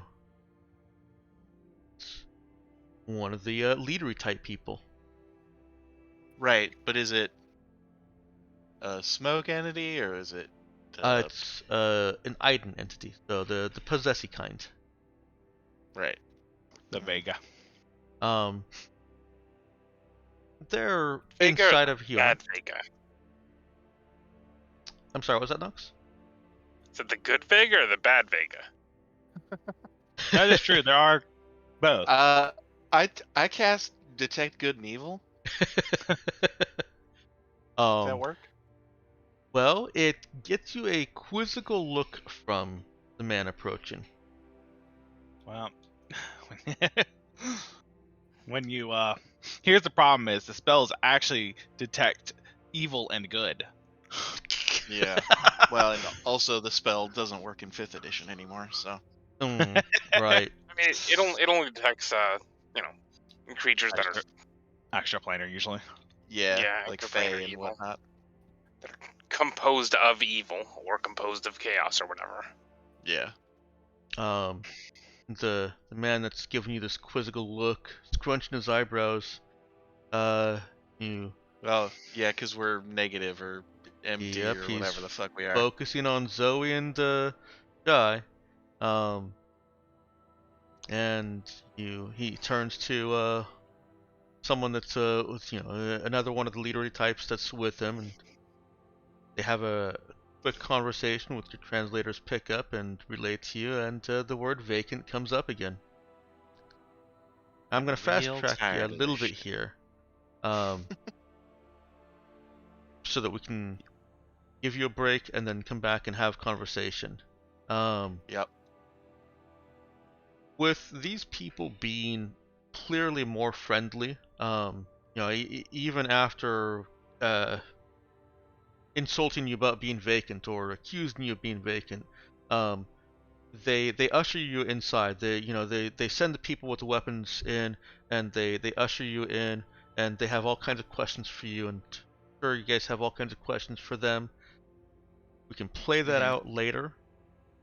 The main takeaways that you need that are relevant to you deciding on course of action for the new campaign are you learn that the Vega can't possess people who are vacant as you are. I think we There's knew that. I'm actually surprised we're still vacant. Didn't we find our memories? Yeah, but you haven't You haven't completely. taken them all in. And you may always be. Yeah, okay. yeah, That makes sense. you've not recovered them. Jai is the one that's closest to it, and he's never touching that machine again. Yeah. And he hasn't actually recovered any of them either. He remembers seeing them, so he has new memories of his old memories, but they're still not his old memories. Mm. There's a little bit of scientific theory / explanation given as to what exactly all that means, and it all sounds like pseudo crockery, but there's some talk of how the first moment light hits a person's or a sapient being's eyes, there's a bond forged, some kind of line between the infraworld and them. It all comes out to basically humans and certain other sapient beings, not all of them, have some kind of a connection between themselves and the infraworld that they keep until they die, and that you have somehow Severed that connection. not severed completely. There's new stuff filling it. Your new experiences actually are filling that place where you exist in the infraworld. But you know, even Zoe, the youngest one there, with her 20 years of memories now, 19 years of 18 years, 17 years of memories before they're wiped, and a year and a half now. All those formative memories being gone just means that they can't possess you. You're immune to that, and these people here seem to think that that is an amazing boon in, or it would be an amazing boon in their fight against entities here on this planet. But they don't know anything about what you've learned in Artemis, where there may be black ships out in the infraworld filled with entities coming down to possess people on in real space.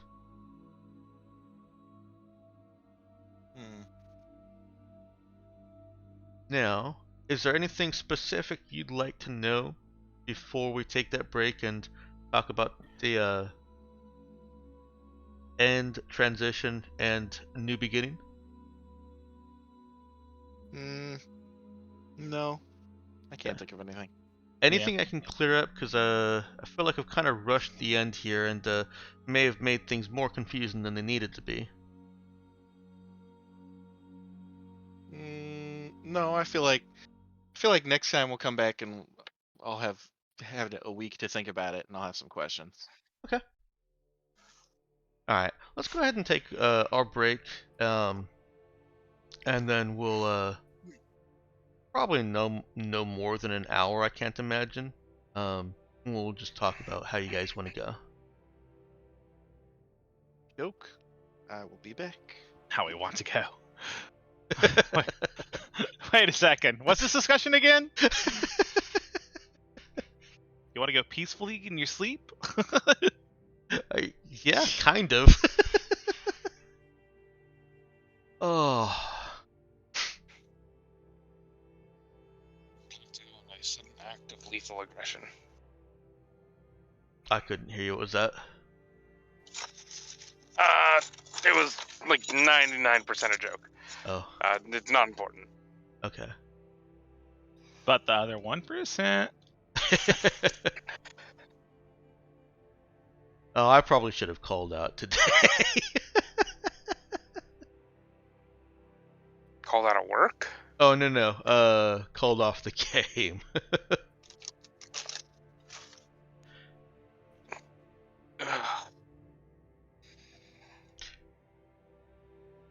But I didn't want to put this off anymore. Put off the game? No, this the whole this conversation basically. Ah. Well, for what it's worth, I'm all for finishing the fight. Cool. You know, next generation fucking characters coming in and doing what needs done. I can kind of see that, or doing the reboot.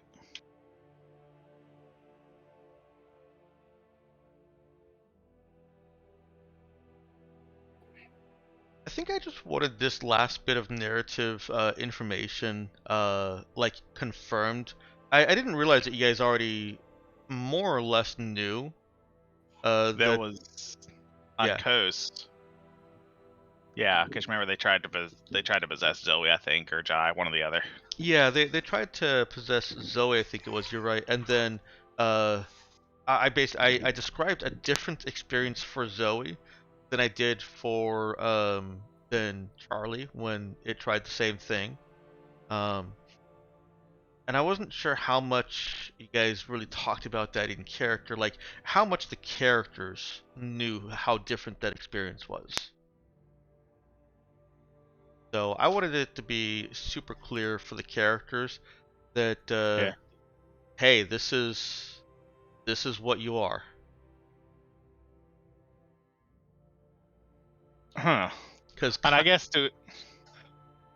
also that does kind of present the option of like, hey, you've been activated, like, basically wiping someone intentionally to fight this threat. uh-huh. I see. That's what you do with the new characters in the same campaign, right? Mm-hmm. So it's like, hey, you've been told that your memory's been wiped so you can fight this threat. Have fun. Yeah. I kind of had this idea, like obviously I wouldn't decide this because it's your characters making the choices, but I had this vision of this image of the new character basically creating a goodbye and hello video for themselves, describing who they are and what kind of things they like. You might be confused right now. Exactly. That thing that you're craving is macaroni and cheese. Exactly. Yeah. I thought that would be kind of a cool twist on how the campaign started. Yeah. Instead of being characters that have been thrown into the situation um, uh, with no choice of their own, be characters that have that know the stakes and have volunteered for this operation.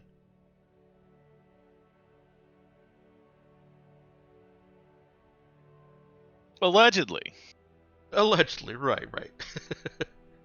Maybe don't make a paranoid character that's like, wait, I had to find the truth. That was a deep fake video or a video made under duress. Assassinate Well, I the mean, leadership. even if they weren't paranoid before, they can become paranoid afterwards. Mm-hmm. Possibly. I mean, yeah. They did just get their memory wiped after all. Mm-hmm. And then there's some strange person that looks like them telling them why they wiped their own memory. Yeah, it's all very suspicious.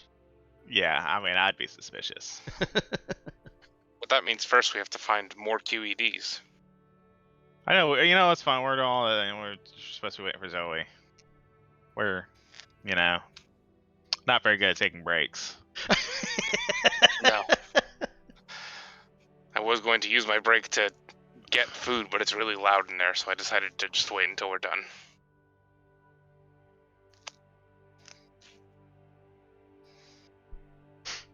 Well, I should probably use this break to feed the cats because they're yelling at me now. Okay, go do that so that I can do that. So that we don't continue talking through.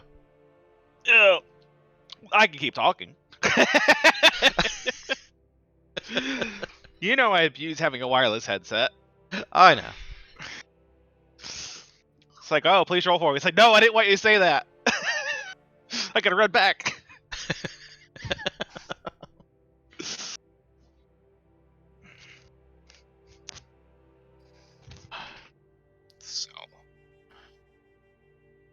I have wireless also, but most of the time when I say, okay, I'm going AFK now, I'm just muting myself and going and doing something that. listening. And you're like, oh my god, they said that about me? Well, no, I'm muting myself so that you don't hear what I'm doing over there. You know, I don't. Right, yeah. No, if I I- definitely... Sorry, I'm just being difficult. I know, I would never. You've triggered my over Trap card? exuberant tendency to over explain. It is something I'm trying to curb. And you've triggered my smarminess. I don't know if smarmy is the word, but smarmy is a good word. Smartassery. Yeah. I guess that is different from smarmy. It is, yeah. Very Smarmy is much so. James Bond. Oh, yeah. You're right.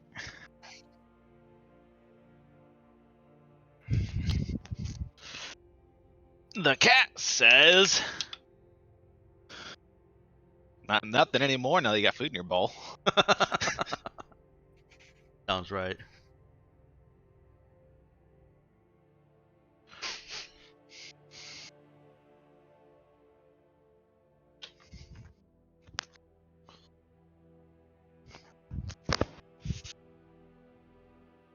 Yeah, speaking of mac and cheese, the real tragedy was I went to Trader Joe's after my Friday shift, and they were all out of mac and cheese just about. What kind of mac and cheese you get? I usually I just get their regular mac and cheese. Their frozen mac and cheese is really good. Have I told you about Beechers? I don't think so. Have But I it sounds never familiar. told you about the world's best macaroni and cheese? Is it frozen macaroni and cheese? It is. And you make yourself. It probably showed up on this list, and it was probably beaten by Trader Joe's because Trader Joe's is so good. Let's see. It sounds vaguely familiar. I'd have to try the Trader Joe's one. Let me see. It's not hard to make mac and cheese. Mac and cheese is really easy to make. Well, yeah, but this Beechers If you're not a mac and cheese is- bachelor. The Beechers mac and cheese is really good, and it is better than I've made. And I used to make my own mac and cheese all the time using those Kraft mac and cheese boxes, as well as actual cheese from, not from those boxes. Okay. Yeah, I like to lead with that. I just really like the cheese that's in those boxes, so I would I'd pull out 2 boxes of it, do the noodles and everything, and while they were all heating up, I would dice up pepper jack cheese, cheddar cheese, and cube up a hot link. What's a hot link? It's like a cross between a hot dog and a Polish sausage, but it's pretty much always spicy. Okay. Sounds good. It is. And I'd mix all 3 of those cheeses in, and then I'd also put butter in because my key ingredient would otherwise make it into a dry clump. I put so much Parmesan cheese on that I had to butter it just so that things moved. What kind of Parmesan are you using? Are you using like powdered Parmesan? The grated kind, yeah. Grated / powdered. Like the gum that comes inside of a shaker thing, Yes. as opposed to a block of Parmesan. Oh yeah, definitely. Okay. Definitely the shaker thing. Okay. That explains why you need butter, because it's just powder. But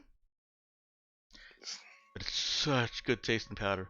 So yeah, I used to absolutely love making that, and I stopped cooking. I got older and learned that I could just go and buy everything fast food. And then when I tried to be more frugal, I went to the grocery store and I decided to try this Beecher's World's Best Mac and Cheese, purely for the audacity of I'm not. That's not me saying it's world's best mac and cheese. Although I am saying that. That is what the name of the mac and cheese is. That's on the box. Wow. That's a bold statement. It is, and so I was like, you can't be But serious. the fact that the best is subjective, so they can't get sued for it. Right. Even if it was subjectively the worst, like unless you can objectively prove it's not the best. Anyways, Yeah, silly marketing. I know. But it's fantastic. It is so good. I don't know how they do it. They say it's the cheese on the box, and they're probably right.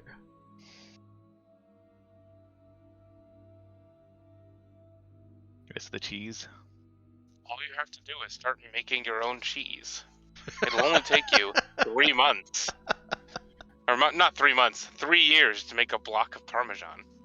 You know what? These frozen things, it's supposed to be for 2 to 4 people. I assume that means 2 to 4 people plus something else on the side, because there's no way that this thing would feed 4 people all by itself. It's 1,200 calories, so I guess that would be 300 calories per person. That's not a meal. And I will forego other foodie things throughout the entire day so that I don't completely end up at like 4,000 calories, so that I can just have that for dinner.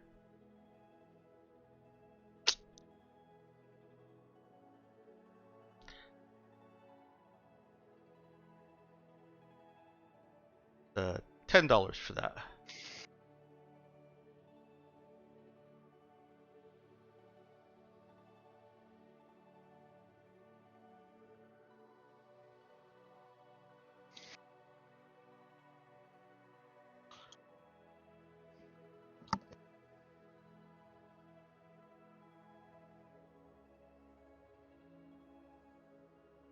If you make all that Parmesan, and you decide, I'm never going to eat all this Parmesan, you can sell it for $3,000. Wait, what? Parmesan cheese is really expensive, Mm-hmm. so you can sell a wheel of Parmesan cheese for like $1,000 to $3,000. Wow, I did not know that. Get to cheese making. Wow. That means it would cost me $1,000 to $3,000 to buy a wheel of Parmesan cheese. Because let's face it, Yes. I'm never making my own cheese. You don't know that. It's not hard to make cheese. Does it require effort though? Like, do I have to do things? I don't think you realize Doing the anything depths of my requires laziness. doing.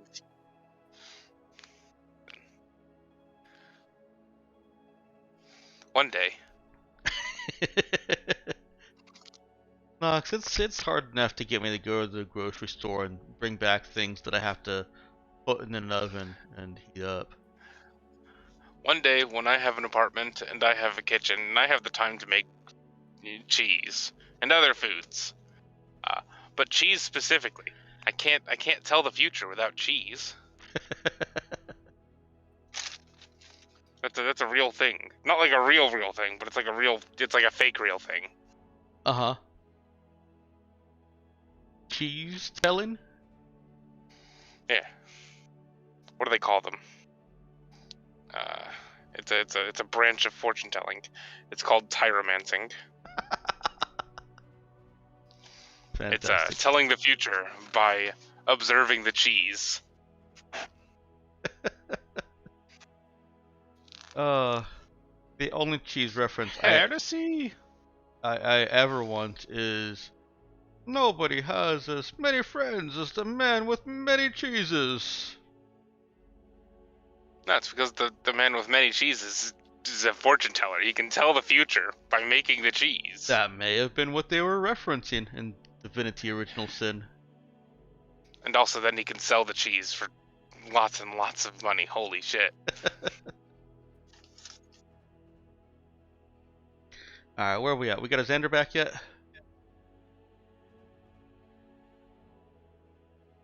Doesn't sound like it. No. I don't even know when we started our break. 10 minutes ago. Okay.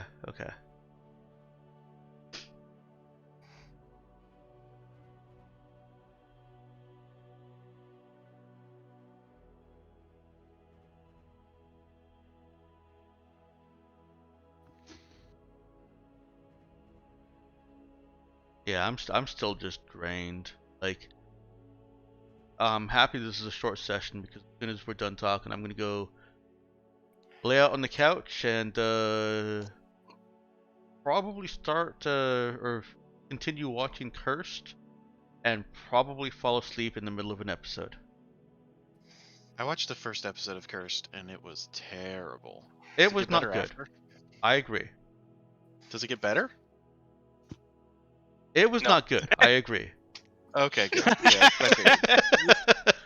I can't wait to finish up and then get breakfast. Yum. Yeah. It's currently 5 p.m. Does it get better? I don't really think it gets better. I didn't think that the first episode was terrible. I didn't think it was good, but I was very interested in seeing what happened with Pym. Interested in seeing what happened with the main character also. And I'm always kind of give a little bit more leeway to Arthurian legends and see where they go. And it's doing okay. It has some moments where it goes way off into the weird deep end, and I'm like, why are we seeing this? But I Yeah. still want to see how it ends. Yeah. I didn't care. I watched the first episode. It's like, all right, well, that was a waste of time. I can absolutely understand that reaction. Yeah. All right. Sorry, that took a while for me to come back. I'm just now realizing that it's 1:47. Shit. Oh, no worries. I think that means you only took 12 minutes because somebody said about 2 minutes ago that it's only been 10 minutes. Oh, I thought. I could be 5 minutes off. Okay. Yeah, I thought we left at 1:26, so it'd be 20 minutes. Okay. I'm not too worried about it. This is a super relaxed session anyway, so you're not in trouble. Well, wait until I tell you what's coming up next. Uh-oh, what's coming up next? I don't know. Baseball's still canceled. You got nothing. I've got... you're trapped. Alright. So, let's, I guess bringing us back into frame, but not really for gameplay. Unless anybody has new objection, I have decided that we'll do this on stream. If there is anything that you want to say or talk about that you don't want on stream, just send me a PM and we'll meet up. And I may still ask to, depending on where you guys, what direction you guys go, I may also ask to speak with any of you individually.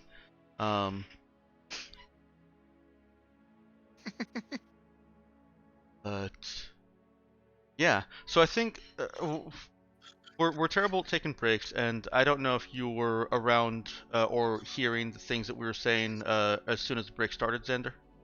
No, I got up to make some tea because I was kind of falling asleep. Okay, fair enough. Basically, I was kind of just regurgitating why I wanted to go through that that early bit of this session with getting to this confirming reveal of that the entities that the Vega can't possess the people who have had their memories removed by QED. Because I didn't know how much that was in character knowledge versus just you as players had seen that it couldn't Yeah, it couldn't possess me like all that long time ago. right. and that I had described it a very different feeling for when it tried to possess Charlie, but got basically repelled by Jai shooting it with energy weapons. Right. So I wasn't sure how much of that was known in character versus out of character, and I wanted to make sure that it was completely clear in character. Because as Meowkin presented, that it creates an opportunity for people who know this to create people that voluntarily have their memories wiped so that they can't be possessed and can more effectively wage this battle. And that is the vision that I had for what did I call it? New Game Plus? I think you for referred to it level. as New Game Plus. But... Next level. Oh. That's the vision that I had for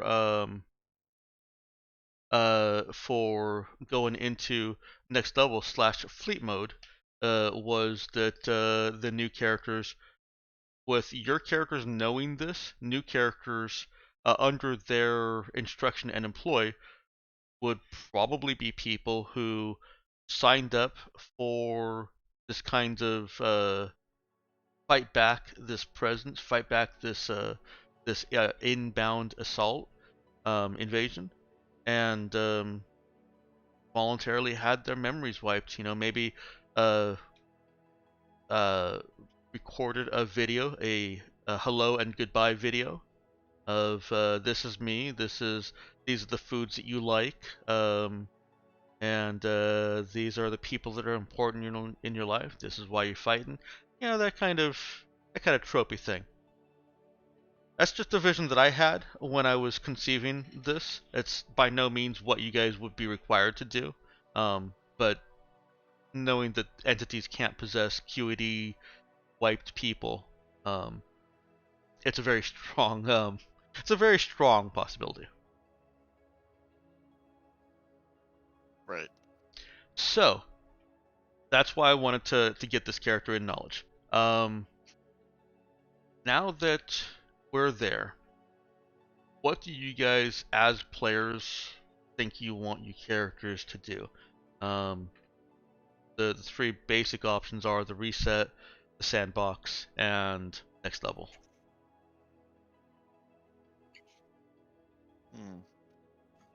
I know that I probably couldn't do a reset, and it just playing already established characters is not something that appeals to me. So you don't like the pre-gens, basically. Yeah, I'm not a big fan of pre-gen characters. Fair. So that's the only option that's just straight up out for me. I'm down to faff about the galaxy for the next 20 sessions. If that's the way that we end up heading. But I do think that we'd have more fun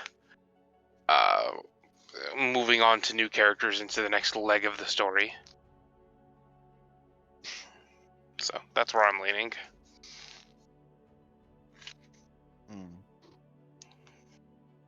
And Xander, you had raised some concerns last session about not everyone might want to commit to another. Clearly, I do long campaigns to another long campaign, and that's also absolutely fair. Yeah, but I feel like I'm going to be honest. I'm sort of, I don't know, RPGs have sort of lost their sparkle. Oh. So I'm probably not going to be in the next one, but my character, I would like to continue on, Okay. Whatever you guys end up playing is fine with me. It'd be cool if Zoe continued to do business stuff and actually got to use her connect skill for once. Just throwing it out there. It'll never happen. Yeah. And engineering stuff. She's gonna retreat to her colony and fucking spend the next couple years inventing stuff to blow up space ghosts, coast to coast. Yeah. So, I mean, whatever you guys want to do is fine with me. Yeah. Well, it sounds like you'd be more satisfied knowing the next level kind of thing. Well, yeah, but that's, I mean, I know. Yeah. if I'm not in the game anymore, I don't. Yeah. Like, I would like for my character to do something, but if I'm not there anymore, it's like Yeah. your character does what is necessary for You're- the story. Well, I'm not saying your vote counts for much. No. Yeah. Okay. Good. All right. I'm just saying, hey, it's a consideration that it would be nice knowing your character lived on, and that Yeah. counts for something, even if it's not as much as us. Yeah. Right. Anyways, Oh, excuse me. so yeah, I'm perfectly cool with the next. I was gonna say like, either reboot or next level plus, whatever you want to call it. I have my vote. Okay. I'm perfectly fine with Nemesis just, not being a key figure, but I assume that would be tailored, however. Well, I would definitely let you guys decide how these characters go into that next level. Like basically what is their role in all of this. And I think I said in there, I can't remember though. Hey, Dex. Mhm. Before I let you have Zoe, I'm gonna need to hear a really good Valley Girl accent out of you. We're going to hear one out of you first. Hey. And we heard an accent, but Like, oh my God. How dare you say that to me? You have to let me have some time to practice and also to not be sick. Okay, all right. So I will take up that challenge. Zoe's finally gonna transfer to what she always should have been this whole time, a fixer. She pays other people to go do adventures. Here's a ghost gun and $100. Go kill some ghosts for me.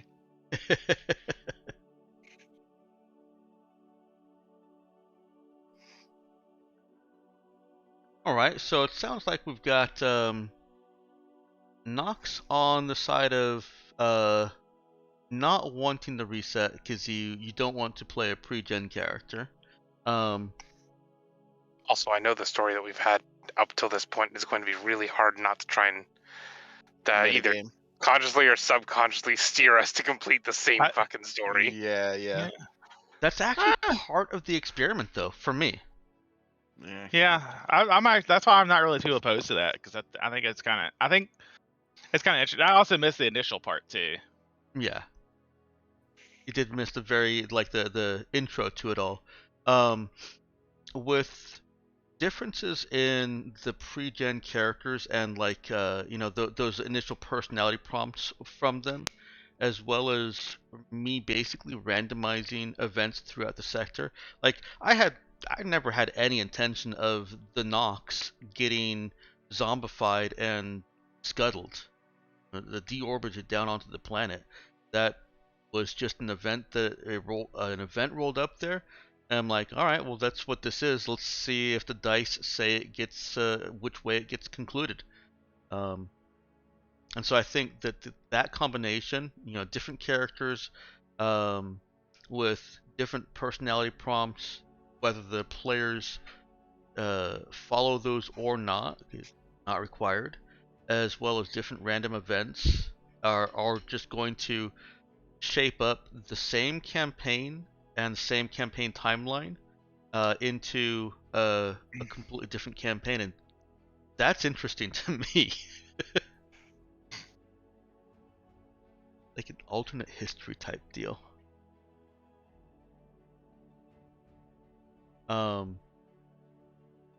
And I kind of said in there also that a little bit of metagaming in that feels appropriate for how things work in universe, just kind of in a weird way.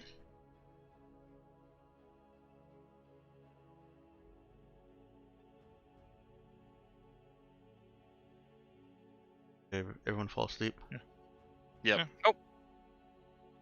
But if you don't like pre-gen characters, then that's kind of, I mean, that's the thing right there. Yeah. I'm not opposed to getting an initial crew of characters, and then as long as it can be worked out, other characters getting picked up, just like Charlie and Nemesis were. We would just have to engineer some circumstances so that it's not 10 or 11 sessions in, but 4, maybe 5 sessions in is about the soonest I think that intro sequence really puts the crew into any kind of civilized society. Yeah. So if there was a preference for the reset, and you just did not want to play a pre-gen, I could make an exception and just bring in a new character a few sessions later.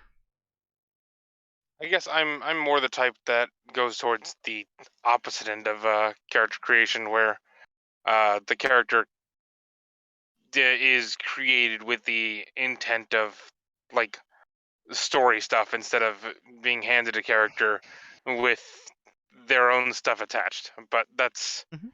just my style of joining games and making characters and stuff. Yeah. And that's the more common thing too, I think. Yeah, this campaign's opening premise is very different for everyone that joins from the start. Yeah. Yeah. It's kind of that was the whole reason I joined this, is because I was like, well, I've never done that before. All Oh. right, let's try it. Oh, cool. I'm glad to hear It that. was fun. I mean, it was weird It being had a like neat hook. later on you had to figure out like, how do you feel about your father? Oh, well, not good. Not good. Not good. Let's go with not good. And you made that very apparent. Want to get very face off with Daddy. Yeah, exactly. I give you and Lulu kudos. You both played that very well. I had a lot of fun. A lot of enjoying. I don't think I played the Enjoyment. character that I was supposed to very well, but I turned it into a character that I wanted to play. That's and because she lost all her memories, you can't say That's shit part of the about it. experiment. it is. It absolutely is. Blank slate. I'm telling you what this character was before in the broadest of strokes, and saying, all right, here's the whiteboard and the pen. Oh, and here's the eraser also. Yep. Yeah. Yeah. No, it was good. It was fun. Cool.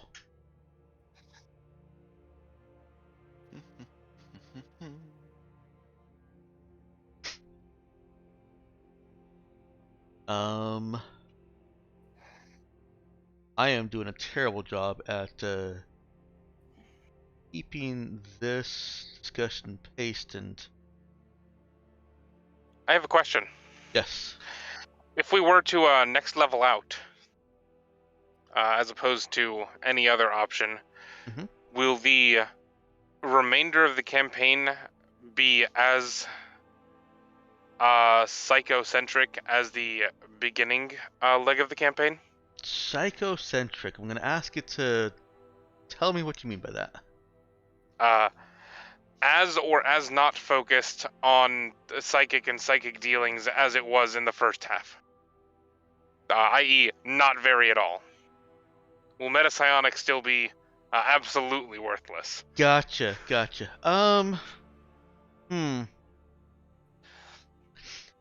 That I will admit is a struggle that I've been having in the whole sci-fi, the vastness, the scale of sci-fi world building. I do intend that there are psychics around as well as metapsionics, but I haven't given you any portrayal of that, so there's no way for you to have ever had that sense that there's metapsionics around. There should be should be telepaths around, teleporters around.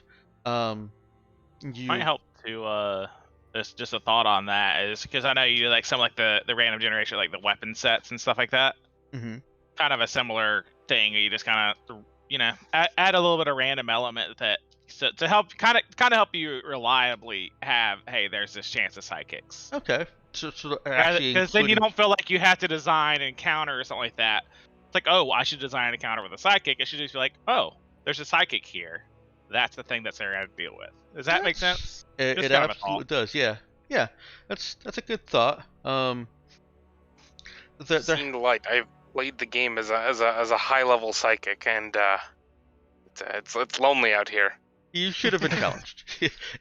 There should have been occasional challenges at ports, and demanding that you go and identify yourself, and basically giving you an opportunity to put all those sneak skills to use so that you wouldn't have to. But yeah, if that's a concern, I will put more effort into making psychics more evident. I mean, one of my factions, one of my big megacorps, controls the psychic academy. Yeah, they should be using that. I don't think it matters either way. I'm not going to be playing. My initial character ideas for however we continue isn't really psychic focused. Mm-hmm. I'm going to be exploring other avenues of gameplay. Is what I'm But saying. maybe I'll play a psychic. Yeah, maybe you'll play a psychic. I Maybe. considered doing something with like limited MES for being able to detect psychics and playing like a brain guard, because I know that's a thing. That is a thing that has in-game, not in-game consequences, but is already a thing that's written in the story that high level people typically have brain guards to defend their facilities. I actually have Or to been defend their like high important people. I actually have been mentally workshopping a partial psychic focus that basically lets them have metasynics, and instead of dealing with you get 1 skill point to blah blah blah, just basically saying it matches your highest skill level, and see if that would be interesting at all. Wait, what? Well, I don't understand the you get I one didn't- skill point to blah blah blah. That was that. Yeah, I got super scattered. So normally the psychic training thing like gives okay. you the skill point per level. Yep. I was thinking of an alternative to that, a mutually exclusive option from that, which basically just gives a partial psychic metasynics also, and You instead dual of major. You dual major. yeah, you dual major. And instead of saying that you have to spend skill points to level it up, say that it just levels up automatically as you level. Yeah. As That's a focus. really strong.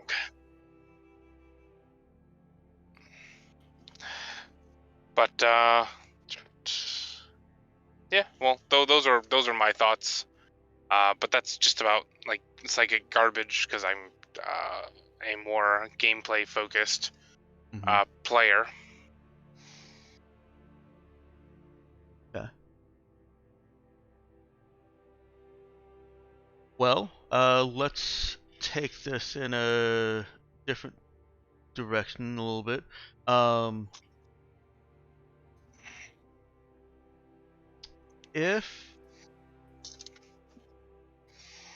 Okay, let me focus my thought here.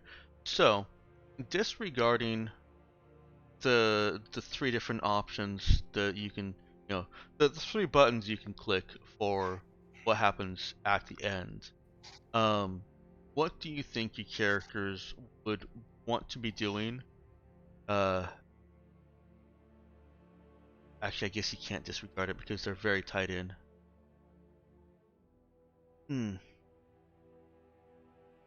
Not disregarding it, Charlie is going to be focused on preventing the end of the universe as we know it. Okay. Is only really limited by the fact that the leadership of this ship isn't super interested in not preventing the end of the universe as we know it. Look, we haven't ruled it out yet. I have been trying to push for it, but Jai is like, yeah, other people will take care of it, you know? Mm-hmm. Didn't you like buy the ship? Yeah, sort of. I don't know. It's all a bit wibbly wobbly.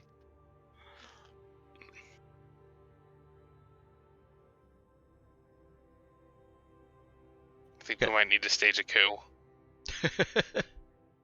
Well, it sounds like that kind of answers Zoe's direction.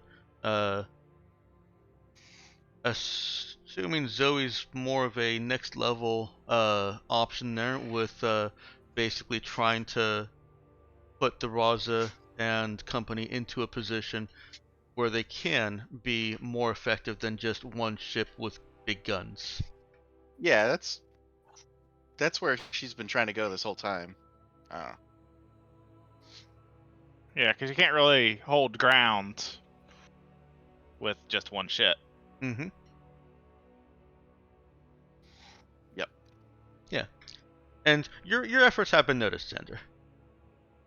There's been obvious effort at actually getting people that or courting relationships that could be exploited later. Yeah, that's why. That's why I'm sort of sad about the Union fleet getting destroyed, because I was like, we could have used those assholes. But then again, I mean, I don't know. Arguing about it much more was just going to cause us all to. Yeah. You know, you still have the advantage there. Union doesn't know that you did that.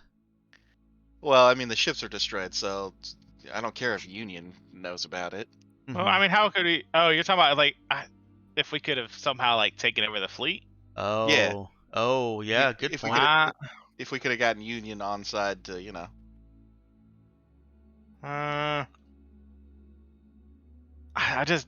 don't know. Yeah. It was, Yeah, I don't know how it would have happened. So Yeah, I'm not worried that's about my it. problem. That's the real. I mean, it's like I see where you're coming. It's like I don't know. I just didn't see anything like that as an option. Yeah. See, that But I is... tend to. Go ahead. No, like I say, I do have a habit of not, stretching my imagination. Yeah, I mean, that's... I tend to bind myself to tighter, you know. If I see something, it's like I want things to be some believable, I guess I should say. So if something to me does not seem believable, I won't even really suggest it. That's fair. Like a team of memory wiped fire tornado people. Yeah. Well, is that? I mean, aliens. There are allowances, but there's just certain scenarios that, like the I thing know. with the great thing about aliens is that it's like they're kind of unknowable, right? To a degree, I mean, quite literally alien thinking. So it's like, they can kind of do whatever, because. But it's like humans, part of his megacorp. It's like that feels like something maybe I don't know personally, but you kind of had like these tropes and stuff like that are followed that they're it's believable. They have to operate within those bounds so far as my brain thinks. Yeah, yes. God, I wish I was more wordy today. That's fine. But yeah, I hear what you're saying, and I agree, and I try to operate them in that same way. That's why you guys encounter resistance from people who think that they have the upper hand or are in a position of power. Yeah, makes sense. And while you can get people who will just be like, I'll backstab everyone for you, just please don't kill me. Then you go and wipe all their memories. Oh yeah, forgot about her. Not all her memories. Just back to 18. just the high school. I don't know if that's better or worse, honestly. If somebody doesn't have a character set up when we start, they get to play her character. They get her character sheet. Like, where? I thought I was going to Tommy's house party. What the hell? Where am I? Alright, and over to you, Meowkin. So, You sound like you're split between next level and reset. Yeah. I would not be upset with either option. Okay. If it went reset, what do you think the group should do in the last I would say anywhere from 4 to 20, probably more like 4 to 16 sessions. Well,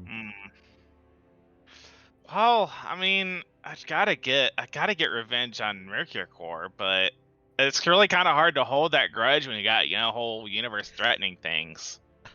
I apologize for dropping your entire Yeah. storyline. No, it's fine. Part of it was it was kind of overwhelmed by Jai too. There Look. were a couple, and I even talked with Nox about this. There have been a couple moments, a couple points when you guys were on planet where I've been like, I've had on my written down on my in my notebook events to bring out. I never quite get to them all because we role play a lot, and I like that. Mm-hmm. But I've had attempted assassination on Nemesis written a couple times.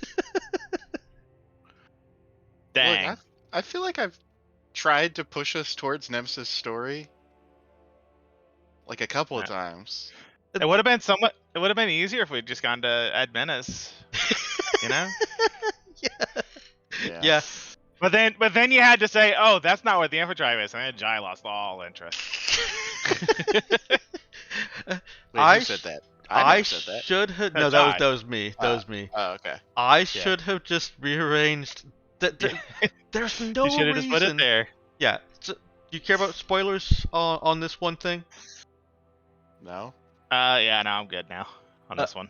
Admenis is literally a Umbrella Corps Resident Evil genetic mutation T-virus testing facility. We knew it was a Mercury Core lab. There's It's no research. hardly a spoiler. Exactly. There's no research that they would be possibly doing with an infodrive there. So it's like, why do they even have it? yeah, and I'm That's a good realizing point. now that I should have just been like, yes, they are doing infodrive That research was- there. I mean, they had to deliver those mutants somewhere, somehow, right? Surely they'd have. It's like it's not useless to them. I could have said that they'd already reinstalled technology on a ship, and now they were trying to miniaturize it into mutants. There you go. See, way too That's late. like but that's like Warhammer 40k teleporter thing. That'd be awesome. yeah. Don't stop them. We have to deal with fucking teleporting mutants until the end of this game. Blech. Well, apparently, yeah. That's what we're gonna be dealing with is teleporting mutants because we didn't go to Admenis. No, I wouldn't retcon that in because then that would just be punishing you for not going after I clarified that it was not there, which would then be made a lie. Yeah, all kinds of wrong. You'd be punishing us for the fun of it. No. You would never. It's a viable plan. You can do it. We'd only judge you a lot. I've had problems with that in previous games where a GM would retcon in details that were basically just to punish something that we had done. Oof. And I Never a really, good sign. yeah, I really disliked it. It struck such a chord. The specific scenario was, I don't even know why we were in combat with these pirates on docks, but we were in combat with pirates on docks, and they were trying to get away or off the ship. One of them was in a rowboat, and our archer in the group landed a crit on that, and the GM described it as basically, just blowing the guy's head off with a bow and arrow. Mm-hmm. Okay, well we're like, yeah, that's cool, that's awesome, great job, blah blah blah. One session later, we get to the contact that we're supposed to talk to in the city, like a mayor or something, and they're like, "You killed my sister, or brother, or whatever," and we're like, "What? This dude that was like on a rowboat, and that was just happened to be? Come on." Hmm. Oh yeah, and well, also I guess like, oh, anyways. But one thing I was thinking is like one good way to actually take advantage, because like one problem in D&D is like characters like liches and beholders that have like really high intelligence. Mm-hmm. It's like, how do you play them that intelligently? Because obviously they're smarter than you as a DM. But Yeah. one good idea I've seen is it's like, well, you just use the player's thoughts against them. It's like, if it's particularly if it's like, oh man, just wait, they're gonna be like this waiting for us. It's like, that's a good idea. He would have thought of that. Mm-hmm. Where you just kind of like retcon. Well, not necessarily like you don't like retcon what's already happened, but you still you use kind of like the players, ideas against them. Yeah. And I can't think of any specific examples, but I think I have. I think I let you guys lead yourself into the porcelain trap. Oh yeah, that would make sense. Oh yeah, I think partly because you were like tracking it for so long, and it's like, anyways. I think that was like the first time we stayed in one place long enough for Yeah, it to Uh-huh. her that them to might be catch up it, with yeah. us. Yeah. And we were just about to leave too, which makes it even more hilarious. And Yeah. she's like, "Wait, let's talk," and we were like, "All right, fine." Bang, bang, bang. Oh yeah. Because there was the other guy there that basically held us there Mm-hmm. long Yeah, enough for her to get there. he was like, "Hold on, she wants to talk to you," and we were like, "I vaguely remember this person. Maybe they'll be nice." Nope. Yeah. Yeah, that was when I was uh terribly. I mean, I was doing a good job of it, but it was a terrible idea. Actually tracking NPC movements and how Oof. long it took them to get places, and yeah. Yeah. I mean, I was like, wow, that's gutsy, and it's like I was impressed. I was impressed, but yeah, I can imagine that gets a lot of overhead. I imagine. Sci-fi is a very different beast than fantasy. Yeah, that's true. It has been a difficult adjustment. You guys have kept me on my toes.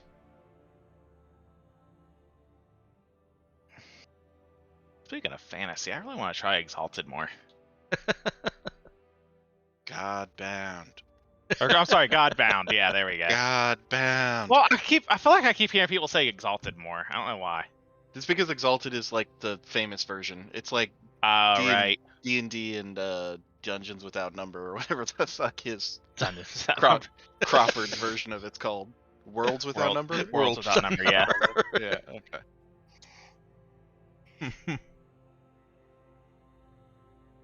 Anyway.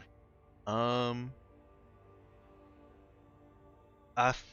think I kind of got myself off track. I was kind of trying to gauge what you'd have Nemesis doing with either Oh.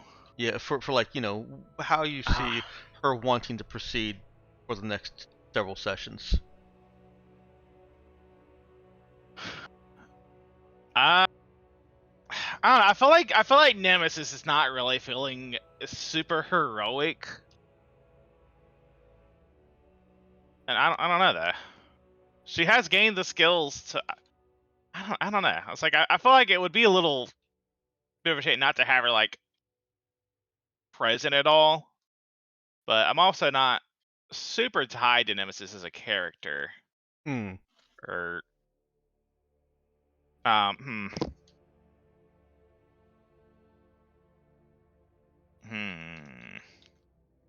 What would Nemesis do? I don't know. We did discuss the whole thing. I didn't really get my revenge thing, so I'd almost say like have her go rogue, but it's like that doesn't really seem She is pretty settled onto the Raza. Got a cozy nest there. Hmm. And anybody that comes to try and kill her gets shit killed. Yeah, it's Yeah. very safe. But then again, there hasn't been an assassination attempt, so it's like, oh, well, I must be fine now.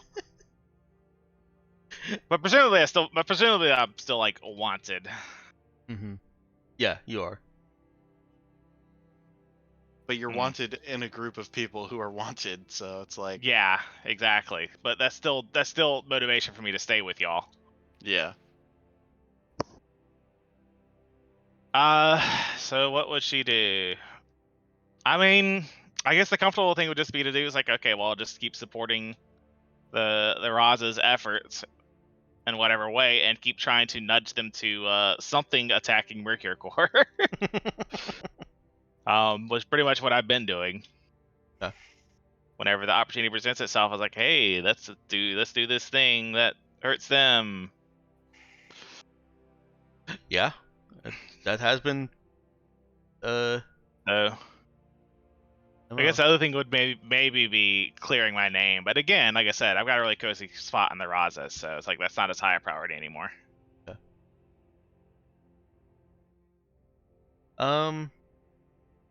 I kind of talked to you guys about just general GMing, if you will humor me for another minute here. I know that you guys filled out all those questionnaires and all that, but I've still really felt like my pacing has been really, really kind of wacky. Like I don't think sometimes, so. Hmm? Like, no offense to you, but I mean, a lot of the pacing is on us, and we'll talk about fucking anything for 30 minutes. Yeah. So The only time it turns into a slough is when we're talking amongst ourselves for 4 hours of unbroken fucking. Yeah. and when we plan to plan about the plan, and then we forget what Yeah. we're originally there for, and It's- so we have to talk about the plan of the plan. I mean, it's And really the just only thing that it's gets just us really a going- matter of perhaps not hurting cats well enough. yeah, Yeah, which it's like, it's not really your fault. Yes, yeah, that's not, yeah. well, I come from a gaming style that prefers those non-active conversations that enjoys just the scenes of characters talking to each other. So those parts I've liked. Some of the scenes, some of the moments where it's more out of character and it feels like everyone's kind of going around in a circle. I should definitely heard better or force some kind of a decision. Um, Or but just that's when you send in the attack ships. that's when I say, does anybody have alert? That's when you see. That's when you just. Well, you can't do it so much on Roll20, but that's when you just pick up a handful of d6s and roll them. You have Actually, you can, but you've the introduced defeat text into any character I make. this is well, no, hold on. To Arch's point, that's a point towards going to Foundry, because whenever the DM in Foundry rolls dice that are like to themselves, mhm. it plays the sound. I mean, I There you could go. just find a couple of dice rolling sound effects and throw them up on Roll20. Yeah, there you go. Okay.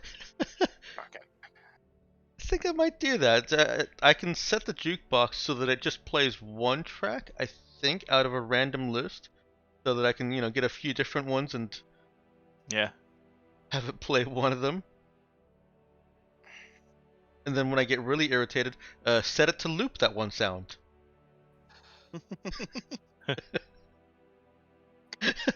It'll be like the Jeopardy music Are all you over threatening again. us?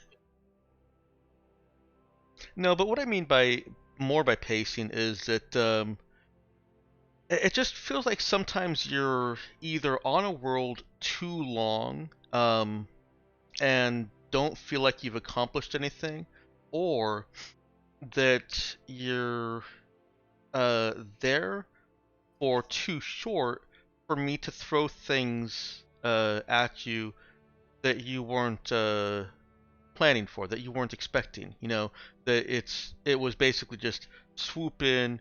You're controlling everything. There's no tension with anything, and then you're out. If there's, in my opinion, if there's a lack of tension, it's because we spent an entire session beforehand making a plan for it. Every I will say the heists have been the most fun that I've had in our games. They've been dope. They're really fun. They're action. They're social. They're everything. They're the best part of the game by far. Thank you. The only bad part about them is that every time we do one, we have a session, or maybe two, where we sit in a room and say, well, how are we going to make a plan for this heist? Okay. That was part of the point of the part of that was remedying how the planner works too, where it's a little more general. Yeah. One of the things that I love about our heists is that either they go exactly like we planned, and we feel like such fucking geniuses because we have it totally fucking figured out, or they go totally wrong, and that's great for completely different reasons.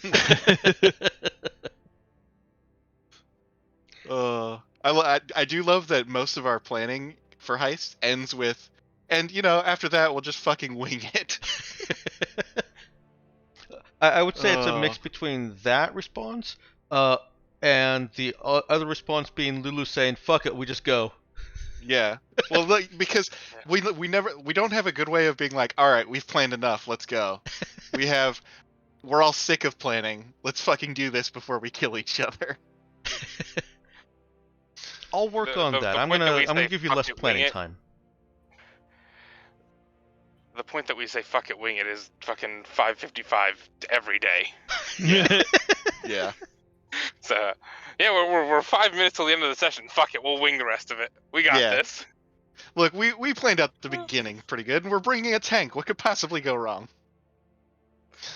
I feel like amazing. The next level is geared more towards that kind of gameplay. There's definitely going to be diplomacy because it's not like you're just going to be, sneaking into places and stealing technology. You're gathering allies. This is Mass Effect 3. You're gathering allies and doing things for people so that they'll support you.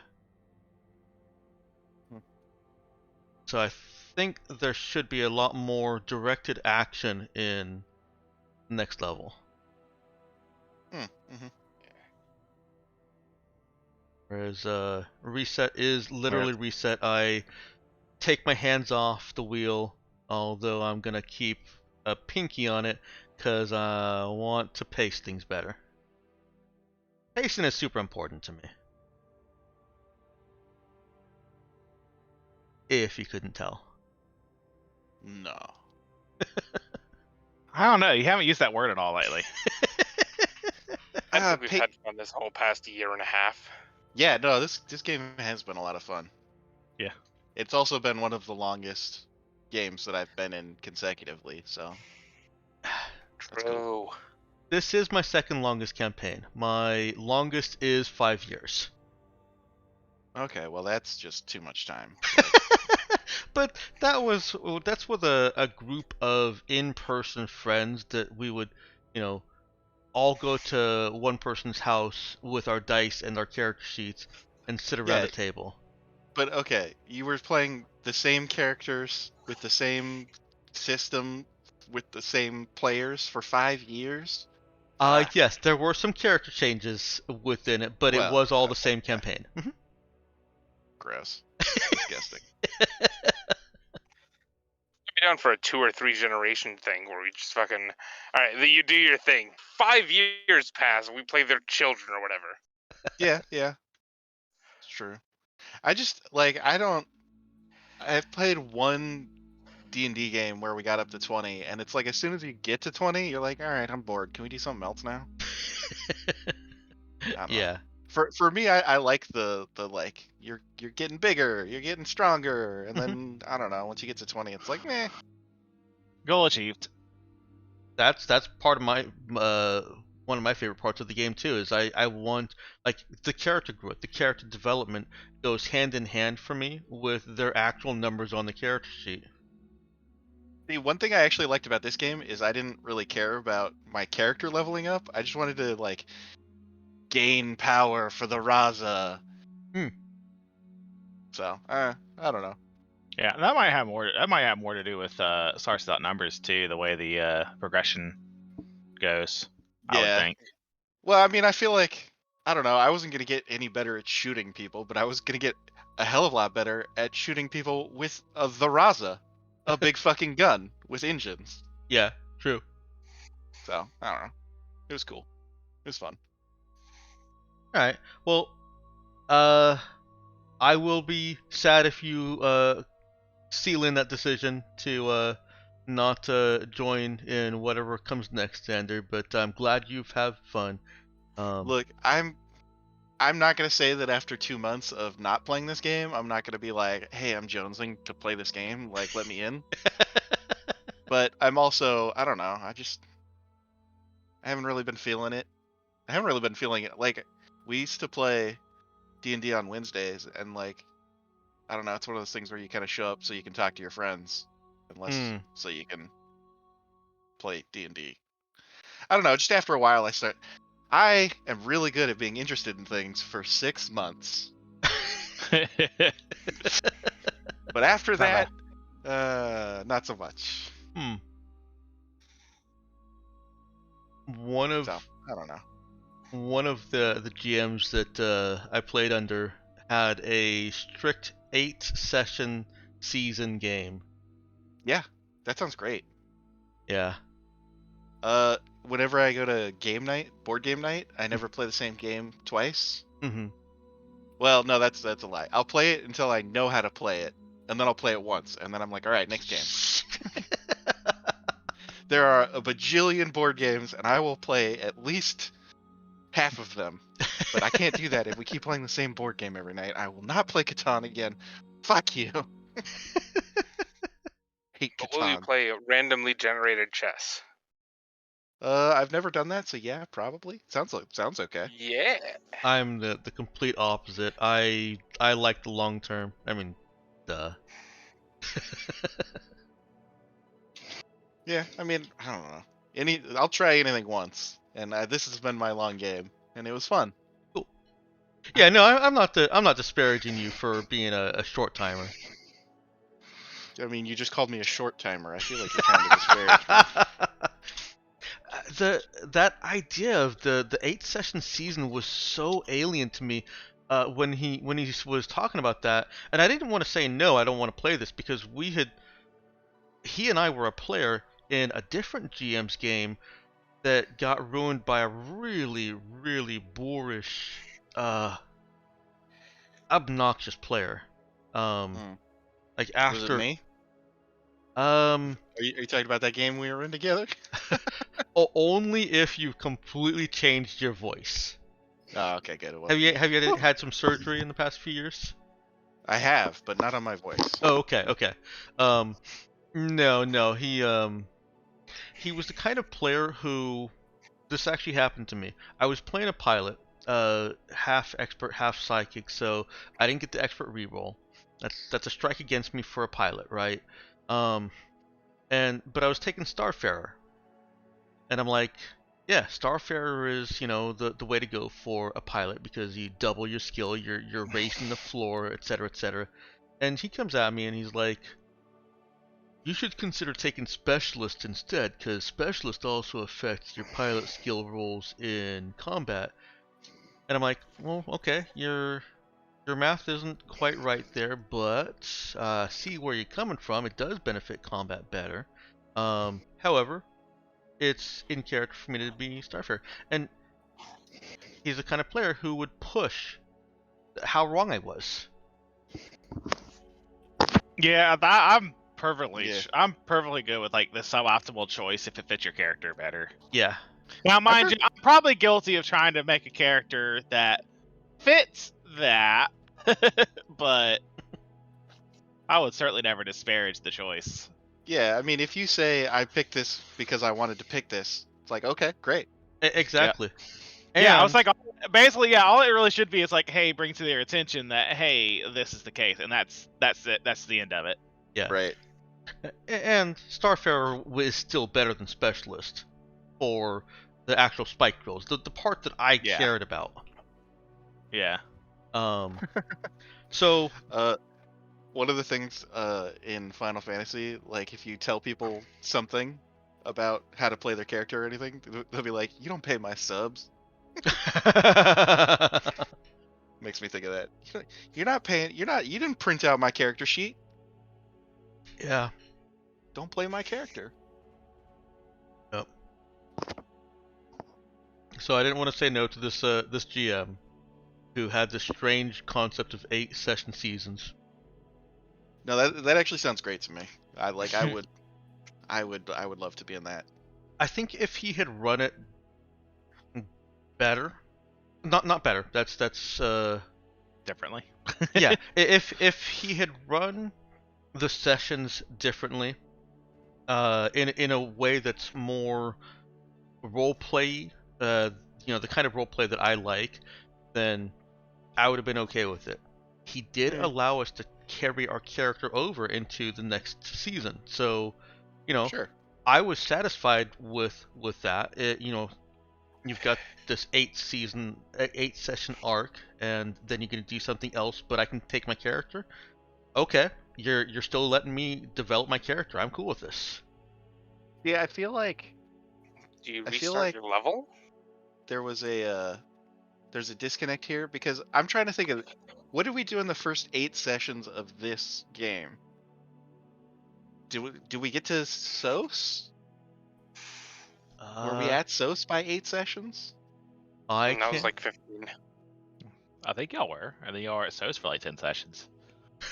Right. So what I'm saying is, like, for me, that's a good, like, that's a story arc right there. Because I joined y'all at session 10. And then after that, we had people join and we had people leave. So I mean, basically, you did have an 8-season arc, or an 8-session arc. Yeah. So I mean, I don't see how it's different, other than a little bit more formality on the ending and beginning, I assume. Yeah. No, you actually you reached SOS at the end of session 4. And then Yeah. SOS was like 4, 6, 8 episodes. 8.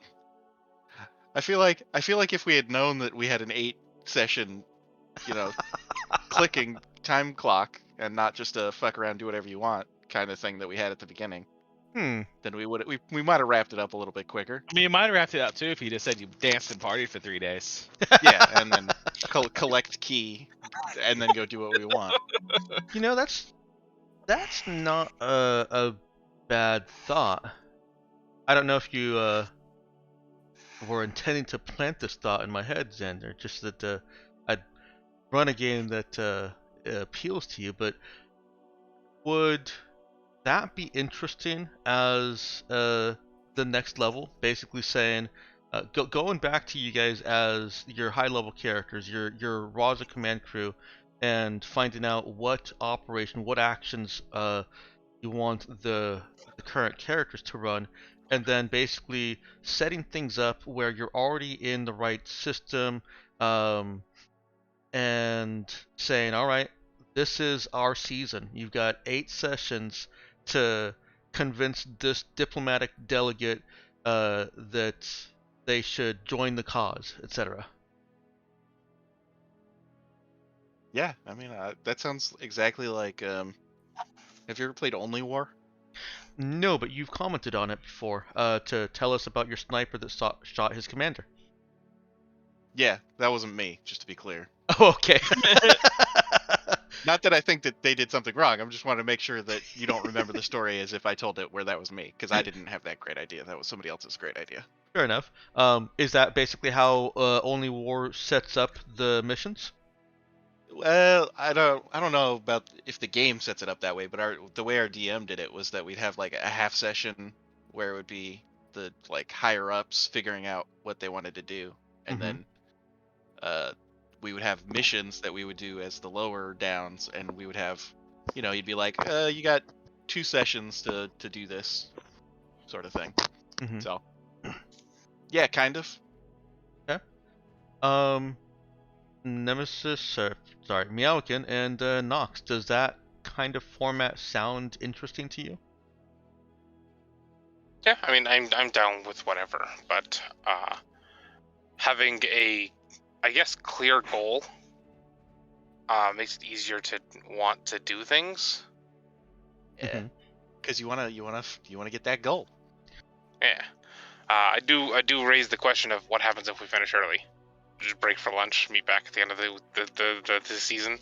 Yeah, I mean that's what we did, pretty much. So what we'd do is we'd meet on the weekend, and then we Mhm. just play for like all of Saturday.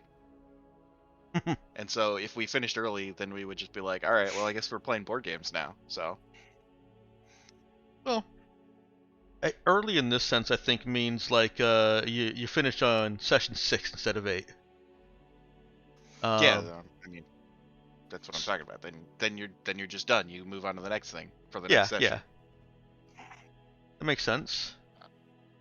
And I think that's pretty much the answer. Is that yeah, you finish it up. I could certainly if we're in the middle of a session, well, I've been pretty decent at making sure that we don't finish things in the middle of a session. You guys have certainly experienced my stall tactics before. I mean, we're still here talking to you, and it's we've been done for 45 minutes, so Oh, that's true. obviously. Yes. You guys can leave at any point you want.